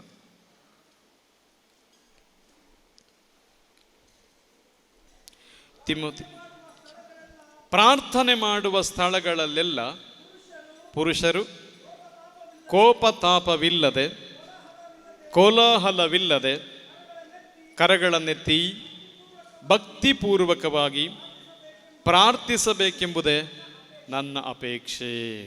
ಬಹಳ ಪ್ರಮುಖವಾದ ವಿಷಯ. ಇವತ್ತು ನೀವು ನೋಡಿ, ನಾನು ಹೇಳ್ತಾ ಇದ್ದೆ, ಕ್ಷಮಿಸಬೇಕು, ಸಂಜೆ ಆಗುವಷ್ಟರಲ್ಲಿ ಎಲ್ಲವನ್ನ ಮರಿಬೇಕು, ಜೊತೆಗೆ ದೇವರು ನಮಗೆ ಕರುಣಿಸಿದಂತಹ ಕುಟುಂಬವನ್ನು ಜವಾಬ್ದಾರಿಯಿಂದ ನಡೆಸುವ ಮತ್ತು ಪ್ರೀತಿಯಿಂದ ಅದನ್ನು ಪರಿಪಾಲಿಸುವ, ಸಹನೆಗಳನ್ನು ತೆಗೆದುಕೊಳ್ಳುವಂಥ ಒಂದು ಕೃಪೆ ನಮಗೆ ಸಿಗಬೇಕು ದೇವರ ಕಡೆಯಿಂದ. ಮುಖ್ಯವಾಗಿ ಕುಟುಂಬಗಳನ್ನು ಇವತ್ತು ನಾವು ತಗೊಂಡ್ರೆ, ಪ್ರಾರ್ಥನೆ ಲೀಡ್ ಮಾಡೋದು ಯಾರು? ಸಾಯಂಕಾಲ ಹೆಚ್ಚಿನಂಶ ಕುಟುಂಬಗಳಲ್ಲಿ ಸಂಜೆ ಪ್ರಾರ್ಥನೆ ಲೀಡ್ ಮಾಡೋದು ಯಾರು? ಆ ಹೆಣ್ಮಕ್ಳು. ಗಂಡಸರು ಮಾಡೋ ಕೆಲಸ ಏನು? ಮ್ಯಾಕ್ಸಿಮಮ್ ಗಂಡಸರು ಪ್ರಾರ್ಥನೆ ಪ್ರಾರಂಭ ಆಗುವ ಮುಂಚೆ ನಾನೀಗ ಬಂದೆ, ಆಚೆ ಹೋದರೆ ಪ್ರಾರ್ಥನೆ ಮುಗಿದು ಊಟ ಮಾಡಿ ನಿದ್ರೆ ಮಾಡೋ ತನಕ ಮನೆಗೆ ಬರಲ್ಲ ಅವರು. ಇನ್ನು ಕೆಲವು ಗಂಡಸರು ಸಂಪಾದನೆ ಅಂತೇಳಿ ನೆಪ ಹೇಳಿ ಮನೆಯಿಂದ ಆಚೆ ಹೋದರೆ ಪ್ರಾರ್ಥನೆ ಸಮಯ ಎಲ್ಲ ಮುಗಿಸ್ಕೊಂಡೆ ಮನೆಗೆ ಬರುವುದು, ಅದಕ್ಕೆ ಮುಂಚೆ ಅವರು ಮನೆಗೆ ಬರಲ್ಲ. ಪ್ರಿಯರೇ, ದೇವರ ಕೃಪೆ ಹೇಗೆ ಲಭ್ಯವಾಗ್ತದೆ? ಲಭಿಸಲು ಸಾಧ್ಯವೂ ಇಲ್ಲ. ಹಾಗಾಗಿ ದೇವರ ಮೇಲೆ ಅವಲಂಬಿತರಾಗಿ ತನ್ನ ಕರ್ತವ್ಯಗಳನ್ನು ನಿರ್ವಹಿಸಲಿಕ್ಕಿರುವ ಕೃಪೆಗಾಗಿ, ದೇವರ ಕರುಣೆಗಾಗಿ ಪ್ರಾರ್ಥನೆ ಮಾಡದೇ ಇರುವಂಥ ಸಂದರ್ಭಗಳಲ್ಲಿ ದೇವರ ಕೃಪೆ ನಮಗೆ ಬರಲ್ಲ. ಮಾತ್ರ ಅಲ್ಲ, ನಮಗೆ ಮಕ್ಕಳಿದ್ದಾರೆ, ಮಕ್ಕಳಿದ್ದಾರೆ. ತಂದೆಯವರು ಪ್ರಾರ್ಥನೆ ಮಾಡುವುದನ್ನು ನೋಡಿ ಮಕ್ಕಳು ಕಲಿಬೇಕು. ಹಾಗಾಗಿ ಈ ಪ್ರಾರ್ಥನೆ ಮಾಡ ಮಗ ಏನು ಹೇಳ್ಬೋದು? ಎದುರಿಗೆ ಮಾತಾಡಲ್ಲ, ಆದರೆ ಮನಸ್ಸಲ್ಲಿ ಅಂತಾನೆ, ನೀನೇ ದೊಡ್ಡ ದೆವ್ವ, ನನ್ಗೆ ಹೇಳ್ತೀಯ ಪ್ರಾರ್ಥನೆ ಮಾಡಂತೇಳಿ. ಇವತ್ತಿನ ಮಕ್ಕಳು ಭಾಳ ಶಾರ್ಪ್. ಕೆಲವು ಮಕ್ಕಳು ಮನಸ್ಸಲ್ಲಿ ಹೇಳ್ತಾರೆ, ಇನ್ನು ಕೆಲವು ಮಕ್ಕಳು ನೇರವಾಗಿ ಹೇಳ್ಬಿಡ್ತಾರೆ. ಹಾಗಾಗಿ ಆತ್ಮೀಕತೆ ಬರುವುದಿಲ್ಲ.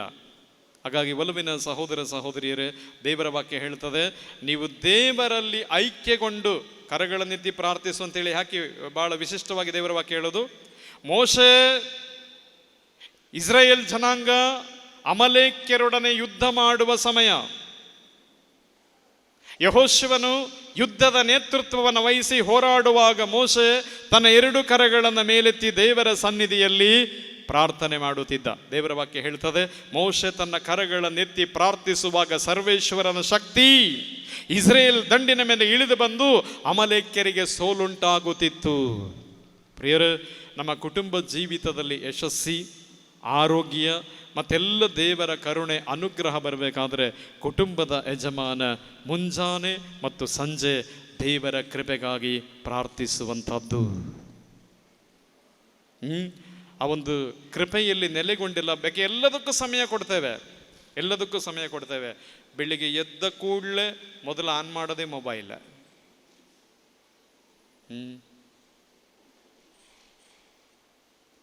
ಹಾಗೆ ಮಾಡಬಾರ್ದು.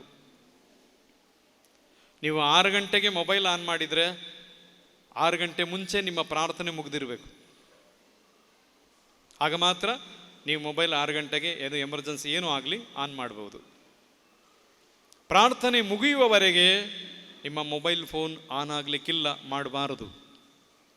ಪ್ರಥಮ ಸ್ಥಾನ ದೇವರಿಗೆ ಕೊಟ್ಟ ಎಲ್ಲ ಕೆಲಸ ಕಾರ್ಯಗಳನ್ನು ಸಮರ್ಪಿಸಿ ನಿಮ್ಮ ಮಡದಿ ಮಕ್ಕಳಿಗಾಗಿ ವಿಶೇಷವಾಗಿ ಪ್ರಾರ್ಥಿಸುವ ಹೊಣೆಯನ್ನು ಹೊತ್ತಿರುವಂಥದ್ದು ಅಲ್ಲಿ ಆಗಿದೆ. ದೇವರು ನಿಮ್ಮ ಸಂಪಾದನೆ, ನಿಮ್ಮ ಕುಟುಂಬ, ನಿಮ್ಮ ಕಾರ್ಯಕ್ರಮಗಳೆಲ್ಲವನ್ನ ಅನುಗ್ರಹಿಸುವಂಥದ್ದು. ಓಕೆ,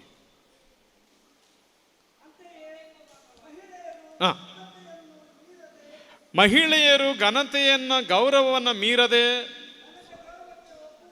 ಘನತೆ ಮತ್ತು ಗೌರವಕ್ಕೆ ಒಪ್ಪುವಂತ ಉಡುಪನ್ನು ಧರಿಸಿ ಮಿತಿಮೀರಿದ ಕೇಶಾಲಂಕಾರ. ಅಮ್ಮೋ, ಇವತ್ತು ನಮ್ಮ ಹೆಣ್ಮಕ್ಳು ನೋಡ್ಬೇಕು ನೀವು. ಬ್ಯೂಟಿ ಪಾರ್ಲರ್ಗೆ ಹೋದ್ರೆ ಒಂದು ಕಟಿಂಗ್ ಬೆಲೆ ಎಷ್ಟು ಸ್ವಾಮಿ? ಗಂಡು ಮಕ್ಕಳಿಗೆ ಕಟಿಂಗ್ ಕೂತ್ಕೊಳ್ಳಿ ಬರ್ತದೆ, ಗಂಡಸರಿಗೂ ಕಟಿಂಗ್ ಮಾಡ್ತಾರೆ. ಗಂಡಸರ ಕಟಿಂಗ್ ಎಷ್ಟು ರೂಪಾಯಿ? 100 ರೂಪಾಯಿ ಕಣ್ರಿ. ಹೆಣ್ಮಕ್ಳ ಕಟಿಂಗ್ ಎಷ್ಟು?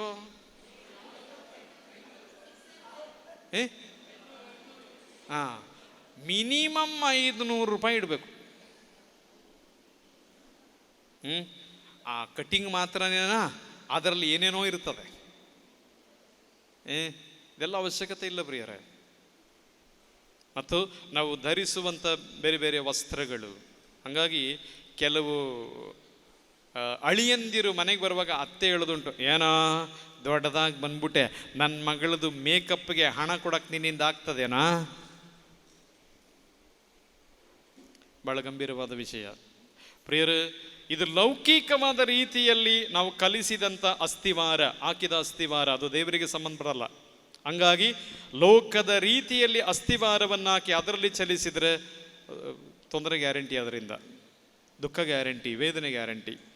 ಹಾಗಾಗಿ ಇದೆಲ್ಲ ಕಾರ್ಯಗಳನ್ನು ಬೈಬಲ್ ಯಾಕೆ ಕಲಿಸ್ತಾ ಇದೆ? ಕೇಶಾಲಂಕಾರ ಮಾಡಬಾರ್ದು, ವಸ್ತ್ರಗಳು ಬಹಳ ಚೆನ್ನಾಗಿರಬೇಕು, ವಿಧೇಯರಾಗಿರಬೇಕು, ಹೆಣ್ಮಕ್ಳು ಕೂಡ ತಲೆ ಮೇಲೆ ಬಟ್ಟೆ ಹಾಕಿ ಪ್ರಾರ್ಥನೆ ಮಾಡುವ ಪರಿಸ್ಥಿತಿಯಲ್ಲಿರಬೇಕು. ಯಾಕೆ ಇದು ದೇವರ ವಾಕ್ಯ ಕಲಿಸ್ತದೆ? ಯಾಕೆ ನೋಡಿ, ನಾವೆಲ್ಲರೂ ದೇವರಲ್ಲಿ ಪ್ರಾರ್ಥಿಸ್ತೇವೆ. ಏನಂತ ಪ್ರಾರ್ಥಿಸ್ತೇವೆ? ಎಸ್ಪೆಷಲಿ ಮದುವೆ ಆಗೋ ಟೈಮಲ್ಲಿ, ದೇವರೇ ನನಗೆ ಹೆಂಡತಿಯಾಗಿ ಬರುವವರು ಒಳ್ಳೆ ದೈವ ಭಕ್ತಿಯರಾಗಿರಬೇಕು. ಯಾಕೆ? ಜೋರು ಮಾಡದೆ, ಹಠ ಮಾಡದೆ, ಬಾಕಿ ಯಾವುದು ಬೇರೆ ಗುಣಗಳಿಗೆ ಹೋಗದೆ, ಮತ್ತು ನನ್ನ ಪರಿಸ್ಥಿತಿಯನ್ನು ಅರ್ಥ ಮಾಡಿ ನನಗೆ ಸಹಕರಿಸಬೇಕು. ಗಂಡನ ಸಂಪಾದನೆ ಎಷ್ಟು? ಆಕೆ ನೆರೆದ ಸಭೆಯಲ್ಲಿ ಗಂಡನನ್ನು ತಿರಸ್ಕರಿಸುವಾಗಿರಬಾರದು. ಲೌಕಿಕ ಹೆಣ್ಮಕ್ಕಳಾದರೆ ಏನು ಗತಿ ಇಲ್ದೋನು, ನಾನಾಗಿದ್ದಕ್ಕೆ ಮದುವೆ ಆಗಿದ್ದೀನಿ, ಬೇರೆಯವರಾಗಿದ್ದರೆ ಬಿಟ್ಟು ಹೋಗ್ಬಿಡ್ತಿದ್ರು. ಏನೋ ಐತೆ ನಿನ್ನ ಹತ್ರ, ನೀನು ಕಷ್ಟಪಡ್ತೀಯೋ, ದುಃಖ ಪಡ್ತೀಯೋ, ವೇದನೆ ಪಡ್ತೀಯೋ ನಂಗೆ ಗೊತ್ತಿಲ್ಲ. ನನಗಿವತ್ತು ಒಳ್ಳೇದೊಂದು ಪೌಡ್ರ್ ಡಬ್ಬಿ ಬೇಕು, ಇಷ್ಟು ರೂಪಾಯಿ ಬೆಲೆ, ಅದೇ ಆಗಬೇಕು. ಕ್ರೀಮ್ ಬೆಲೆ ಇಷ್ಟು, ಅದೇ ಆಗಬೇಕು. ಲಿಪ್ಟಿಕ್ಕಿನ ಬೆಲೆ ಇಷ್ಟು, ಅದೇ ಆಗಬೇಕು. ಡಿಮ್ಯಾಂಡ್. ಕಾರಣ ಇದು ಲೌಕಿಕವಾದ ರೀತಿಯಲ್ಲಿ ಬೆಳೆದು ಹೋಗಿರುವಂಥದ್ದು. ಪ್ರಿಯರೇ, ಆತ್ಮಿಕ ಸೌಂದರ್ಯ ಅದಲ್ಲ, ಆತ್ಮಿಕ ಸೌಂದರ್ಯ ಅದಲ್ಲ. ನೀವು ನೋಡಿ, ದೇವರ ಮಕ್ಕಳನ್ನು ನೋಡಿದರೆ, ದೈವ ಪ್ರಸನ್ನತೆಯಲ್ಲಿ ಮುಖವು ತುಂಬಿದರೆ ನಿಮಗೆ ಸೋಪಿನ ಅವಶ್ಯಕತೆ ಇಲ್ಲ, ಯಾವುದೇ ಅವಶ್ಯಕತೆ ಇಲ್ಲ. ದೇವರ ಪ್ರಸನ್ನತೆಯಿಂದ ನೀವು ಹೊಳೆಯುವಂಥದ್ದು. Praise the Lord. Hallelujah, hallelujah. ಅದಾಗಿದೆ ಬೈಬಲ್ ಕಲಿಸುವ ಬಹಳ ಪ್ರಮುಖವಾದ ಸತ್ಯ. ದೇವರ ವಾಕ್ಯ ಕಲಿಸುವ ಬಹಳ ಪ್ರಮುಖವಾದ ಸತ್ಯ. ಹಾಗಾಗಿ ಅನೇಕ ಪುರುಷರು ಪ್ರಾರ್ಥಿಸುತ್ತಾರೆ, ಅಪ್ಪ ನನಗೆ ಸಿಗುವಂತ ಹೆಂಡತಿ ದೈವ ಮಗಳಾಗಿರಬೇಕು, ನನಗೆ ಸಿಗುವ ಗಂಡ ದೇವರ ಮಗನಾಗಿರಬೇಕು, ದುರಿಚ್ಛೆಗಳಿಗೆ ದುರಭ್ಯಾಸಗಳಿಗೆ ಗುಲಾಮನಾಗಿರಬಾರದು. ಆದರೆ ಮದುವೆ ಆದಮೇಲೆ ಗೊತ್ತು ಸಿಕ್ಕಿದ್ಯಾವುದು. ಆಸೆ ಪಟ್ಟಿದ್ದೊಂದು, ಸಿಕ್ಕಿದ್ದು ಮತ್ತೊಂದು. ಬಹಳ ಕಷ್ಟ. ಯಾಕೆ ಹಿಂಗಾಯಿತು ಪ್ರಿಯರೇ? ಉದ್ದೇಶಪೂರ್ವಕವಾಗಿ ದೇವರು ಈ ಒಂದನ್ನು ಅನುಗ್ರಹಿಸುತ್ತಾರೆ ಅಥವಾ ಅನುಮತಿಸುತ್ತಾರೆ. ಮಗಳೇ, ನಿನ್ಮೇಲೆ ನನಗೆ ಭರವಸೆ ಉಂಟು, ಹಂಗಾಗಿ ಸ್ವಲ್ಪ ಬಲಹೀನತೆಗಳುಳ್ಳ ಮನುಷ್ಯ, ಹಂಗಾಗಿ ಆತನನ್ನು ನಿನ್ನ ಕೈಲಿ ಒಪ್ಪಿಸಿದ್ದೇನೆ. ನೀ ಇವನನ್ನು ಸಂಭಾಳಿಸಿ, ಇವನಿಗಾಗಿ ಕಣ್ಣೀರಾಗ್ತೀಯೋ, ಇವನಿಗಾಗಿ ಉಪವಾಸ ಮಾಡ್ತೀಯೋ, ಇವನಿಗಾಗಿ ಯಾವ ರೀತಿ ತ್ಯಾಗ ಮಾಡ್ತೀಯೋ ಗೊತ್ತಿಲ್ಲ, ಒಟ್ಟಾರೆ ಈ ವ್ಯಕ್ತಿಯನ್ನ ದೇವರ ಮಗನನ್ನಾಗಿ ಮಾರ್ಪಡಿಸಿ ಸ್ವರ್ಗ ರಾಜ್ಯಕ್ಕೆ ಕರ್ಕೊಂಡು ಬಾ, ಅದು ನಿನ್ನಿಂದ ಆಗುತ್ತೆ ಅನ್ನುವಂಥ ಭರವಸೆಯ ಮೇಲೆ ನಾನು ನಿನಗೆ ಇದನ್ನು ಒಪ್ಪಿಸಿ ಕೊಟ್ಟಿದ್ದೇನೆ. Praise the Lord. ಹಲ್ಲೆಲೂಯಾ. ಪ್ರಿಯರೇ, ದೇವರು ನಮ್ಮನ್ನು ನಂಬಿ ಅದನ್ನು ನಮ್ಮ ಮಡ್ಲಿಗೆ ಹಾಕಿದ್ದಾರೆ. ಹಾಗೆ ಹಠಮಾರಿ ಅಥವಾ ಇನ್ಯಾವುದೋ ಸ್ವಭಾವ ಇರುವಂಥ ಒಂದು ಹೆಣ್ಮಗಳು, ಆಕೆಯನ್ನು ದೇವರು ನಮ್ಮ ಕೈಲಿ ಹಾಕಿದ್ದಾರೆ. ನೋಡಪ್ಪ, ಇದನ್ನು ಬೇರೆಯವ್ರಿಗೆ ಕೊಟ್ಟರೆ ಕಿತ್ತೋಗ್ತದೆ ಕಣೋ, ನೀನಾದರೆ ಕತ್ತೆ ಇದ್ದಂಗೆ ಕುಂಟ್ಕೊಂಡೋ ಎದ್ದೋ ಬಿದ್ದೋ ಹೆಂಗೋ ಮಾಡಿ ಒತ್ಕೊಂಡು ಬತ್ತೀಯ, ಹಂಗಾಗಿ ಇಡ್ಕ. ದೇವರು ನಮ್ಮ ಕೈಲಿ ಕೊಟ್ಟಿದ್ದಾರೆ, ಇದೊಂದು ಸಹನೆ. ಹಾಗಾಗಿ ಇದನ್ನು ಸ್ವೀಕಾರ ಮಾಡಿ ಹೊತ್ಕೊಂಡು ಹೋಗಬೇಕಾದ್ರೆ ಮನುಷ್ಯರ ಮುಖ ನೋಡಿ ಪ್ರಯೋಜನ ಇಲ್ಲ, ಕೊಟ್ಟ ದೇವರನ್ನು ನೋಡಬೇಕು. ಎರಡನೇದು, ಇದನ್ನು ಪರಿವರ್ತಿಸಲಿಕ್ಕೆ ಪ್ರಯಾಸ ಪಡಬೇಕು.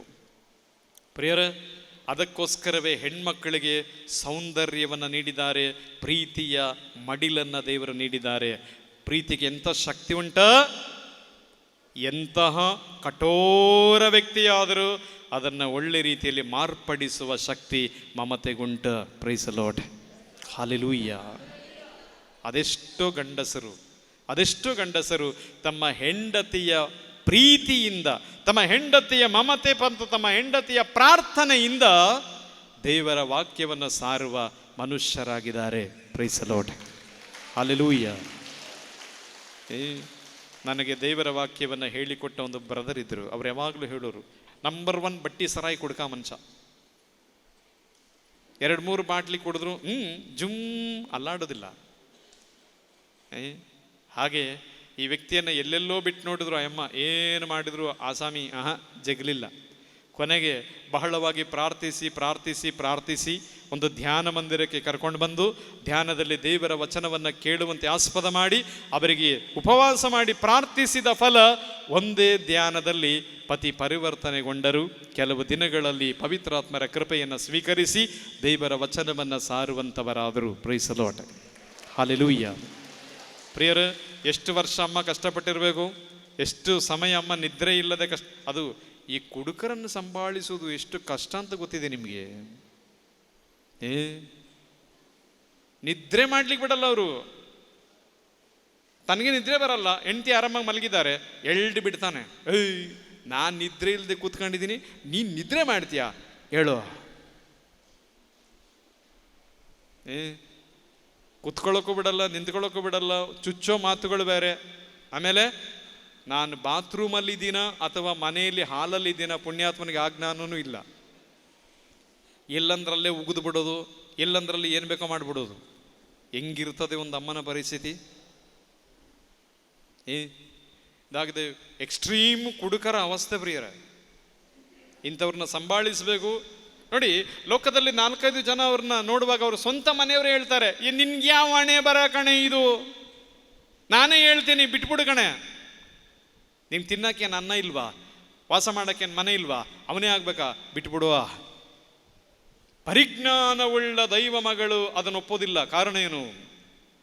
ದೇವರಿಗೆ ಭಯಪಟ್ಟು ಈ ವ್ಯಕ್ತಿಯನ್ನ ದೇವರು ನನ್ನ ಮಡಿಲಿಗೆ ಹಾಕಿದ್ದಾರೆ, ಹಂಗಾಗಿ ನಾಳೆ ನಾನು ದೇವರ ಸನ್ನಿಧಿಯಲ್ಲಿ ನಿಲ್ಲುವಾಗ ನಿನ್ನ ಗಂಡನೆಲ್ಲಿ ಎಂಬುದಾಗಿ ದೇವರು ಕೇಳುವಾಗ ನನಗೆ ಉತ್ತರ ಕೊಡಕ್ಕೆ ಬರಲ್ಲ. ಹಂಗಾಗಿ ನನ್ನ ಆತ್ಮವು ನಷ್ಟವಾಗದಂತೆ, ನಾನು ನರಕದ ಬಾಗಿಲಿಗೆ ಹೋಗದಂತೆ, ನಾನು ನರಕದ ಬಾಗಿಲಿಂದ ತಪ್ಪಿಸ್ಕೋಬೇಕು. ನನ್ನ ಪತಿಯ ಆತ್ಮದ ಮೇಲೆ ದಾಳಿ ಮಾಡುತ್ತಿರುವ ದುಷ್ಟ ಶಕ್ತಿಯನ್ನ ಸೆದೆಬಡಿದು ಆ ಆತ್ಮವನ್ನು ದೇವರಿಗೆ ಒಪ್ಪಿಸಬೇಕು. ಅಲ್ಲಿಯವರೆಗೆ ನನಗೆ ವಿಶ್ರಾಂತಿ ಇಲ್ಲ, ನಾನು ಯಾರ ಮಾತು ಕೇಳುವುದಿಲ್ಲ, ನಾನು ಖಾಲಿ ಶಿಲುಬೆಯನ್ನು ಮಾತ್ರವೇ ನೋಡುತ್ತೇನೆ. Praise the Lord. ಒಲವಿನ ಸಹೋದರ ಸಹೋದರಿಯರೇ, ಇದಾಗಿದೆ ಕುಟುಂಬ ಜೀವನ. ಅಲ್ಲದೆ ಸುಮ್ಮನೆ ಆ ಕಡೆ ಈ ಕಡೆ ತಿರುಗಾಡಿ ಸಿನಿಮಾ ನೋಡಿ ಒಂದು ಐಸ್ ಕ್ರೀಮ್ ತಿಂದು ಒಂದು ಬಿರಿಯಾನಿ ತಿಂದು ಸಿನಿಮಾ ನೋಡೋ ಲೆಕ್ಕದಲ್ಲಿ ಬರಲ್ಲ ಕುಟುಂಬ ಜೀವನ. ನೆವರ್. ಹಾಗಾಗಿ ದೈವ ವಾಕ್ಯದ ಆಳವಾದ ಅರ್ಥವನ್ನು ಅರ್ಥ ಮಾಡಬೇಕು. ಹಾಗಾಗಿ ಅಯ್ಯಮ್ಮ ಯಾರ ಮಾತು ಕೇಳೋದಿಲ್ಲ, ಕರ್ತವ್ಯವನ್ನು ನಿರ್ವಹಿಸ್ತಾರೆ, ತನ್ನ ಕಷ್ಟ ಒಬ್ಬರ ಬಳಿಯಲ್ಲೂ ಹೇಳೋದಿಲ್ಲ. ಅಮ್ಮ ಮನಸ್ಸು ಮಾಡಿದರೆ ಸುಖ ಪಡಲಿಕ್ಕೆ ದಾರಿ ಇದೆ. ಪ್ರೋತ್ಸಾಹ ನೀಡ್ತಾ ಇದ್ದಾರೆ. ಪ್ರಪಂಚ ಹೇಳ್ತದೆ, ನೀವು ಮಾಡಿದ್ದು ಒಳ್ಳೇದು ಮಗಳೇ, ಈ ಕೆಲಸ 2 ವರ್ಷದ ಹಿಂದೆನೇ ಮಾಡಬೇಕಾಗಿತ್ತು ನೀನು, ಸದ್ಯ ಈಗಲಾದರೂ ಮಾಡೋದೆಲ್ಲ ಬಿಡು. ಪ್ರಪಂಚ ಬೆಂತಟ್ಟತ್ತೆ, ಜನ ಬೆಂತಟ್ತಾರೆ, ಮತ್ತು ಎಲ್ಲರೂ ಶಬಾಷ್ ಅಂತೇಳಿ ಹೊಗಳ್ತಾರೆ. ಆದರೆ ದೇವರು ಹೊಗಳಲ್ಲ, ದೇವರು ಹೊಗಳುವುದಿಲ್ಲ. ದೇವರೇನು ಮಾಡ್ತಾರೆ, ಕಾದು ನೋಡ್ತಾ ಇದ್ದಾರೆ. ಅಗ್ನಿ ಪರೀಕ್ಷೆ. ಯಾರೆಲ್ಲ ದೇವರ ಮಕ್ಕಳಾಗಲಿಕ್ಕೆ ಇಷ್ಟಪಡ್ತೇವೆ, ಪವಿತ್ರಾತ್ಮರ ಜೊತೆಯಲ್ಲಿ ಜೀವಿಸಲಿಕ್ಕೆ ಆಸೆ ಪಡ್ತೇವೆ, ನನ್ನ ಮತ್ತು ನಿಮ್ಮ ಜೀವನದಲ್ಲಿ ಖಂಡಿತವಾಗಿಯೂ ಪರೀಕ್ಷೆ ಕಟ್ಟಿಟ್ಟ ಬುತ್ತಿ, ಪರೀಕ್ಷೆ ಕಟ್ಟಿಟ್ಟ ಬುತ್ತಿ. ಹಾಗೆ ಒಂದು ಗಂಡ ಮನಸ್ಸು ಮಾಡಿದರೆ ಅವನಿಗೆ ದಾರಿ ಇದೆ, ಆಚೆ ಸುಖವಾಗಿ ಜೀವನ ಮಾಡಲಿಕ್ಕೆ ಬೇಕಾದಷ್ಟು ಹೆಣ್ಮಕ್ಳು ಸಿಗ್ತಾರೆ. ಆದರೆ ಆ ಗೆರೆಯನ್ನು ದಾಟಿಬಿಟ್ರೆ, ಬರ್ದಾಗೆ ಬಾಂಡ್ ಪೇಪರ್ ಮೇಲೆ ಬರ್ದಾಗೆ, ನನಗೂ ಯೇಸುವಿಗೂ ಸಂಬಂಧ ಇಲ್ಲ, ನನಗೂ ಸ್ವರ್ಗ ರಾಜ್ಯಕ್ಕೆ ಸಂಬಂಧ ಇಲ್ಲ, ನನಗೆ ಇಷ್ಟ ಬಂದಾಗೆ ಜೀವಿಸ್ತೀನಿ, ನನ್ನ ಒಡೆಯ ದೆವ್ವ ಲೂಸಿಫರ್ ಒಪ್ಕೊಂಡಾಗ್ಯವ. ಹಂಗಾಗಿ ಎಷ್ಟು ಕಷ್ಟಪಟ್ಟರು, ಎಷ್ಟು ದುಃಖಪಟ್ಟರು, ಹೆಂಡತಿಯಿಂದ ಯಾವ ನೋವುಗಳನ್ನು ಅನುಭವಿಸಿದರೂ ಕಿಂಚಿತ್ತು ಆ ಕಡೆ ಈ ಕಡೆ ನೋಡದೆ ದೇವರ ಸಮ್ಮುಖದಲ್ಲಿ ಪರಿಶುದ್ಧವಾದ ಶಿಲುಬೆಯನ್ನು ನೋಡಿ, ಅಪ್ಪ ಈಕೆಯಿಂದ ಸಿಗುವ ಸಹನೆಗಳನ್ನು ಹೊತ್ತುಕೊಳ್ಳುವ ಕೃಪೆ ನನಗೆ ನೀಡು, ಇದನ್ನು ಜಯಿಸುವ ಕೃಪೆಯನ್ನು ನೀಡು, ಇಲ್ಲಿ ದಾಳಿ ಮಾಡುತ್ತಿರುವ ದುಷ್ಟಶಕ್ತಿಗಳು ನಿನ್ನ ನಾಮದಲ್ಲಿ ಮುರಿಯಲ್ಪಡಲಿ ಎಂಬುದಾಗಿ ದಿವ್ಯ ಸತ್ಪ್ರಸಾದದ ಮುಂದೆ ಉಪವಾಸ ಮಾಡಿ ಪ್ರಾರ್ಥಿಸಿ ಕಣ್ಣೀರು ಹಾಕುವ ಗಂಡು ಮಕ್ಕಳು. ಒಲವಿನ ಸಹೋದರ ಸಹೋದರಿಯರೇ, ಬಹಳ ಪ್ರಮುಖವಾದ ವಿಷಯ ಇದಾಗಿದೆ. ಕುಟುಂಬ ಜೀವನದ ಗೂಢಾರ್ಥ ಅಲ್ಲದೆ ಹೋದ ಪಕ್ಷದಲ್ಲಿ ದಾರಿ ತಪ್ಪಿ ತುಂಬ ಜನ ಇದ್ದಾರೆ, ಇವತ್ತು ತುಂಬ ಮಂದಿ ಇದ್ದಾರೆ. ನೀರು ಕುಡಿದಷ್ಟೇ ಸುಲಭ, 2ನೇ ಮದುವೆ, ತುಂಬಿದ ಪಾರ್ಟಿ, ಆಯ್ ಹಲೋ ಹೌ ಆರ್ ಯು, ಯಾರೇ ಇವನು, ನನ್ನ ಎಕ್ಸ್ ಪತಿ, ಯಾರೇ ಇವಳು, ನನ್ನ ಎಕ್ಸ್ ಸತಿ. ಯಾವ ನಾಚಿಕೆನೂ ಇಲ್ಲ, ಏನೂ ಇಲ್ಲ, ಬಟ್ಟೆ ಬದಲಾಯಿಸಿದಷ್ಟೇ ಸುಲಭ. ಇದಾಗಿದೆ ಲೋಕ ಪದ್ಧತಿ ಪ್ರಿಯರೇ. ಆದರೆ ದೈವಿಕ ಪದ್ಧತಿ ಇದಲ್ಲ. ದೈವಿಕ ಪದ್ಧತಿ ಬಹಳ ಗಂಭೀರವಾಗಿರುವಂಥದ್ದು. ಅದಕ್ಕೆ ಯೇಸು ಹೇಳಿದರು, ಸ್ವರ್ಗರಾಜ್ಯಕ್ಕೆ ಹೋಗುವ ಬಾಗಿಲು ಬಹಳ ಕಿರಿದು, ಅದರಲ್ಲಿ ಹಾದು ಹೋಗುವವರು ಬಹಳ ಕನಿಷ್ಠ ಮಂದಿ, ಕಷ್ಟಪಟ್ಟು ನುಸುಳಿ ಹೋಗಬೇಕಾಗ್ತದೆ. ಇದಾಗಿದೆ ಸ್ವರ್ಗರಾಜ್ಯದ ದಾರಿ. ಹಾಗಾಗಿ ಈ ತ್ಯಾಗದಲ್ಲಿ ನಾವು ನಡೆದರೆ, ಈ ದುಃಖದಲ್ಲಿ ನಡೆದರೆ, ಈ ಪ್ರಯಾಸದಲ್ಲಿ ನಡೆದು ಈ ದೇವರ ಕೃಪೆಯಲ್ಲಿ ತುಂಬಿಕೊಂಡ್ರೆ, ನಿಮ್ಮ ಮಕ್ಕಳಿಗೆ ನಾಳೆ ನೀವು ಹೇಳಬೇಡಿ, ಒಂದು ಫಾದರ್ ಆಗೋ, ಒಂದು ಸಿಸ್ಟರ್ ಆಗೋ, ನೀವು ಹೇಳಬೇಡಿ. ಅವರು ಪ್ರಾಪ್ತ ವಯಸ್ಸಿಗೆ ಬರುವಾಗ ಪ್ರಪಂಚ ಎಷ್ಟೇ ಕೆಟ್ಟದಿರಲಿ, ಎಷ್ಟೇ ಬೇಡವಾದ ಸುಖ ಸಂತೋಷಗಳು ತುಂಬಿರಲಿ, ಧೈರ್ಯವಾಗಿ ಹೇಳ್ತಾರೆ, ನನಗೆ ಈ ಜೀವನ ಬೇಡ, ನಾನೊಂದು ಗುರು ಆಗ್ತೇನೆ, ನಾನೊಂದು ಕನ್ಯಾಸ್ತ್ರೀ ಆಗ್ತೇನೆ. Praise the Lord. ಹಲ್ಲೆಲೂಯಾ. ಪ್ರಿಯರೇ, ನಮ್ಮ ಕುಟುಂಬಗಳಲ್ಲಿ ಪ್ರವಾದಿಗಳು ಜನಿಸುತ್ತಾರೆ, ದೈವ ಸೇವಕರು ಜನಿಸುತ್ತಾರೆ, ಪ್ರಬೋಧಕರು ಜನಿಸುತ್ತಾರೆ. ಅದಾಗಿದೆ ಕ್ರಿಸ್ತಿಯ ಜೀವನ. Praise the Lord. ಯೇಸುವೇ ಸ್ತೋತ್ರ, ಯೇಸುವೇ ವಂದನೆ, ಯೇಸುವೇ ಮಹಿಮೆ, ಯೇಸುವೇ ಆರಾಧನೆ. Hallelujah, hallelujah. ನೆಕ್ಸ್ಟ್, ದೇವರ ವಾಕ್ಯದಲ್ಲಿ ಗುಣವತಿಯಾದ ಹೆಂಡತಿ ಯಾರು ನೋಡೋಣ. ಸಿರಾಕನ ಗ್ರಂಥ 26ನೇ ಅಧ್ಯಾಯ 1ರಿಂದ 3ರವರೆಗಿನ ವಾಕ್ಯ. 1, 2, 3. ಸಿರಾಕ 26, 1, 2, 3. ಗುಣವತಿಯಾದ ಹೆಂಡತಿಯನ್ನು ಪಡೆದವನು ಧನ್ಯನು, ಇಮ್ಮಡಿಯಾಗುವವು ಅವನ ಬಾಳಿನ ದಿನಗಳು. ಅವನಿಗೆ ಯಾವ ಪ್ರಾಬ್ಲಮೂ ಬರಲ್ಲ, ಅಂದರೆ ದೊಡ್ಡ ದೊಡ್ಡ ಕಾಯಿಲೆಗಳು ಅಂಥದ್ದೇನು ಬರೋದಿಲ್ಲ. ಸಮಾಧಾನ ಸಂತೋಷ ತುಂಬಿರುವ ಸಮಯದಲ್ಲಿ ಒಂದು ಆರೋಗ್ಯ ಕೂಡ ಒಳ್ಳೆಯದಾಗಿರುತ್ತದೆ. ಹಂಗಾಗಿ ಅವನ ಬಾಳಿನ ದಿನಗಳು ಒಳ್ಳೆಯದಾಗಿರುತ್ತದೆ. ಓಕೆ. ಸದ್ಗುಣಿಯಾದ ಹೆಂಡತಿ ಆನಂದ ಪಡಿಸುವಳು ತನ್ನ ಗಂಡನನ್ನು, ಇಂಥವನು ಸಮಾಧಾನದಿಂದ ಪೂರೈಸುವನು ಬದುಕನ್ನು. ಮುಂದುವರಿಸಿ 25ನೇ ವಾಕ್ಯದಿಂದ ನೋಡೋಣ ಬದ. 25. ಹಠಮಾರಿಯಾದ ನಾರಿ, ಅಯ್ಯಯ್ಯೋ, ಭಾಳ ಕಷ್ಟ ಕಣ್ರಿ. ಅದಕ್ಕೆ ಈ ದೇವರ ವಾಕ್ಯ ನೋಡಿ ಭಾಳ ಕಠಿಣವಾಗಿರುವಂಥದ್ದು. ಯಾಕಂದರೆ ಅದು ನಮ್ಮ ಹೃದಯಕ್ಕೆ ಹೊಡಿಬೇಕು, ನಮ್ಮ ಹೃದಯಕ್ಕೆ ಅದು ಹೊಡಿಬೇಕು. ಹಠಮಾರಿಯಾದ ಹೆಂಡತಿ, ಆಮೇಲೆ ಸಭ್ಯಳಾದರೂ ಸರ್ವೇಶ್ವರನಿಗೆ ಅಂಜುವಳು. ಗಂಡನನ್ನು ಗೌರವಿಸುವ ಹೆಂಡತಿಯನ್ನು ಜ್ಞಾನಿ ಎನ್ನುವರು. ಗಂಡನನ್ನು ಗೌರವಿಸುವಂತ ಸತಿಯನ್ನ ಜ್ಞಾನಿ ಎಂದು ಕರೆಯುವರು.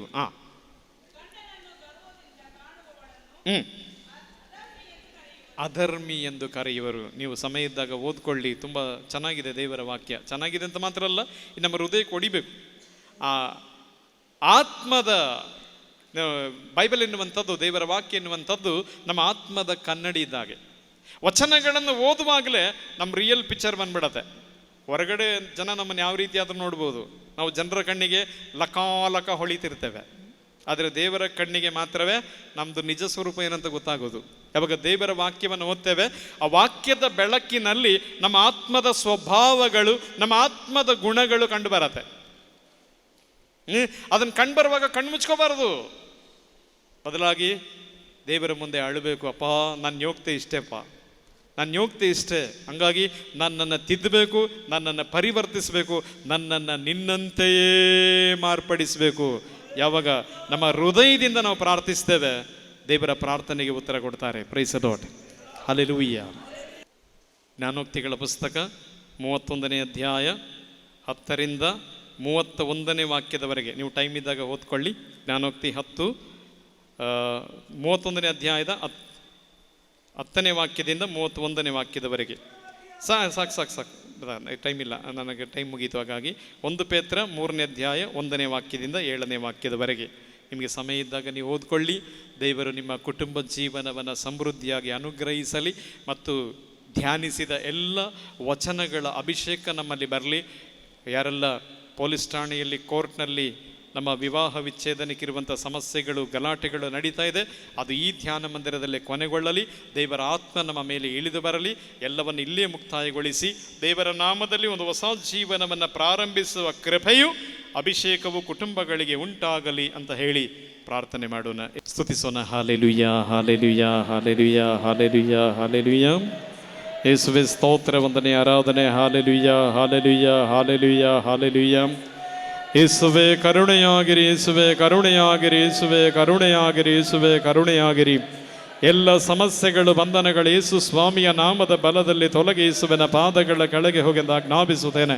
ದೇವರೇ, ನಿಮ್ಮ ಕರುಣೆಯು, ನಿಮ್ಮ ಕೃಪೆಯು, ನಿಮ್ಮ ಅಭಿಷೇಕ ಉಂಟಾಗಲಿ. Hallelujah, hallelujah, hallelujah, hallelujah, hallelujah. ಸ್ತೋತ್ರ ಯೇಸುವೇ, ವಂದನೆ ಯೇಸುವೇ. ಜಪ ತಪವಿರುವ ಮನೆಯು ಯೇಸು ಬಾಳುವ ದೇವಾಲಯವು. ಜಪ ತಪ ಇರುವ ಮನೆಯು ಯೇಸು ಬಾಳುವ ದೇವಾಲಯವು.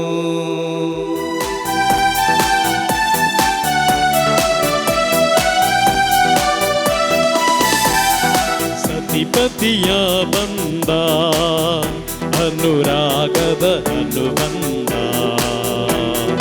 ದೇವರು ಕೂಡಿಸಿದ ಬೇರ್ಪಡಿಸದ ಸಂಬಂಧ. ಸತಿಪತಿಯ ಬಂದ, ಅನುರಾಗದ ಅನುಬಂಧ, ದೇವರು ಕೂಡಿಸಿದ ಬೇರ್ಪಡಿಸದ ಸಂಬಂಧ. ಜಪ ತಪವಿರುವ ಮನೆಯು ಯೇಸು ಬಾಳುವ ದೇವಾಲಯವು. ಜಪ ತಪ ಇರುವ ಮನೆಯು ಯೇಸು ಬಾಳುವ ದೇವಾಲಯವು.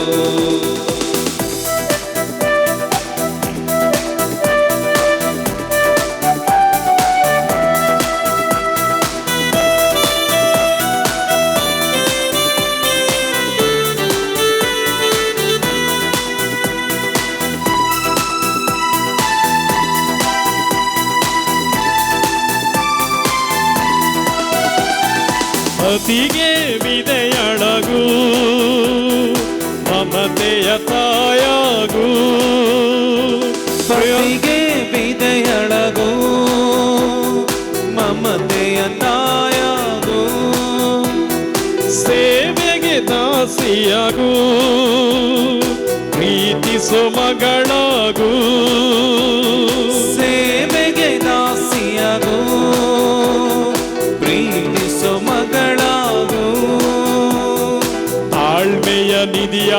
ಸಹಿಸುವ ವರವಾಗಿ ಸತಿಯು ನೀನಾಗು. ತಾಳ್ಮೆಯ ನಿಧಿಯಾಗಿ ಸಹಿಸುವವರಾಗಿ ಗೃಹಿಣಿಯು ನೀನಾಗು. ಒಳ್ಳೆ ಮಡದಿಯು ನೀನಾಗು. ಒಳ್ಳೆ ಮಡದಿಯು ನೀನಾಗು. ತಪ ತಪ ಇರುವ ಮನೆಯು ಯೇಸು ಬಾಳುವ ದೇವಾಲಯವು. ಜಪ ತಪ ಇರುವ ಮನೆಯು ಯೇಸು ಬಾಳುವ ದೇವಾಲಯವು. ಪ್ರೀತಿಸುವ ಪತಿಯಾಗು, ಮಮತೆಯ ತಂದೆಯಾಗು. ಪ್ರೀತಿಸ ಪತಿಯಾಗೋ, ಮಮತೆಯ ತಂದೆಯಾಗೋ. ಪ್ರೀತಿಸ ಪತಿಯಾಗೋ, ದುಡಿಯುವ ಗಂಡಾಗೋ. ಮಕ್ಕಳಿಗೆ ಗುರುವಾಗು, ಪ್ರಾರ್ಥಿಸೋ ಮಗನಾಗು. ಮಕ್ಕಳಿಗೆ ಗುರುವಾಗೋ, ಪ್ರಾರ್ಥಿಸು ಮಗನಾಗೋ. ತಾಳ್ಮೆಯ ನಿಧಿಯಾಗಿ ಸಹಿಸುವ ವರವಾಗಿ ಪತಿಯು ನೀನಾಗು. ತಾಳ್ಮೆಯ ನಿಧಿಯಾಗಿ ಸಹಿಸುವ ವರವಾಗಿ ಯಜಮಾನ ನೀನಾಗೋ. ಒಳ್ಳೆ ಪತಿಯು ನೀನಾಗು. ಒಳ್ಳೆ ಪತಿಯು ನೀನಾಗೋ. ತಪ ತಪ ಇರುವ ಮನೆಯು ಯೇಸು ಬಾಳುವ ದೇವಾಲಯವು. ಜಪ ತಪ ಇರುವ ಮನೆಯು ಯೇಸು ಬಾಳುವ ದೇವಾಲಯವು. ಜಪ ತಪವಿರುವ ಮನೆಯು ಯೇಸು ಬಾಳುವ ದೇವಾಲಯವು. ಜಪ ತಪ ಇರುವ ಮನೆಯು ಯೇಸು ಬಾಳುವ ದೇವಾಲಯವು. ಸ್ತುತಿಸೋಣ. Hallelujah, hallelujah, hallelujah. ದೇವರಲ್ಲಿ ನನ್ನ ಆತ್ಮೀಯರೇ, ಕೇರಳ ಮುರುಮೂರ್ ಡಿವೈನ್ ಧ್ಯಾನ ಮಂದಿರದಿಂದ ಯೇಸು ನಾಮದಲ್ಲಿ ನಿಮ್ಮೆಲ್ಲರನ್ನು ಸ್ವಾಗತಿಸುತ್ತಿದ್ದೇನೆ. ಡಿವೈನ್ ಧ್ಯಾನ ಮಂದಿರದಲ್ಲಿ 7 ಭಾಷೆಗಳಲ್ಲಿ ಪ್ರತಿ ವಾರ ವರ್ಷಾದ್ಯಂತ ಧ್ಯಾನ ನೆರವೇರುತ್ತಿದೆ. ಭಾನುವಾರ 10 ಗಂಟೆಗೆ ಪ್ರಾರಂಭವಾಗಿ ಶುಕ್ರವಾರ ಮಧ್ಯಾಹ್ನ 1 ಗಂಟೆಗೆ ಧ್ಯಾನ ಕೊನೆಗೊಳ್ಳುತ್ತೆ. ಈ ಧ್ಯಾನದಲ್ಲಿ ಅನೇಕ ರೀತಿಯ ಆಶೀರ್ವಾದಗಳನ್ನು ಲಕ್ಷಾಂತರ ಜನ ಇಂದಿನವರೆಗೆ ಪಡೆದಂಥ ಅನುಭವಗಳು, ಸಾಕ್ಷಿಗಳು ನಾವು ಕೇಳಿದ್ದೇವೆ. ನಿಮ್ಮ ಜೀವನದಲ್ಲಿ ದೇವರ ಪ್ರೀತಿಯನ್ನು, ನಿಮ್ಮ ಶರೀರದಲ್ಲಿ ದೇವರ ಸೌಖ್ಯವನ್ನು, ನಿಮ್ಮ ಕುಟುಂಬದಲ್ಲಿ ಐಕ್ಯತೆ, ಅನ್ಯೋನ್ಯತೆ, ಪ್ರೀತಿಯನ್ನು ವರ್ಧಿಸಲು ಈ ಧ್ಯಾನದಲ್ಲಿ ಬಂದು ಭಾಗವಹಿಸಿರಿ. ಹೆಚ್ಚಿನ ಮಾಹಿತಿಗಾಗಿ ಮೇಲೆ ಕಾಣುವಂತಹ ನಂಬರಿನಲ್ಲಿ ನೀವು ಸಂಪರ್ಕಿಸಿರಿ. ದೇವರು ನಮ್ಮನ್ನು, ನಮ್ಮ ಕುಟುಂಬವನ್ನು ಹೇರಳವಾಗಿ ಆಶೀರ್ವದಿಸಲಿ.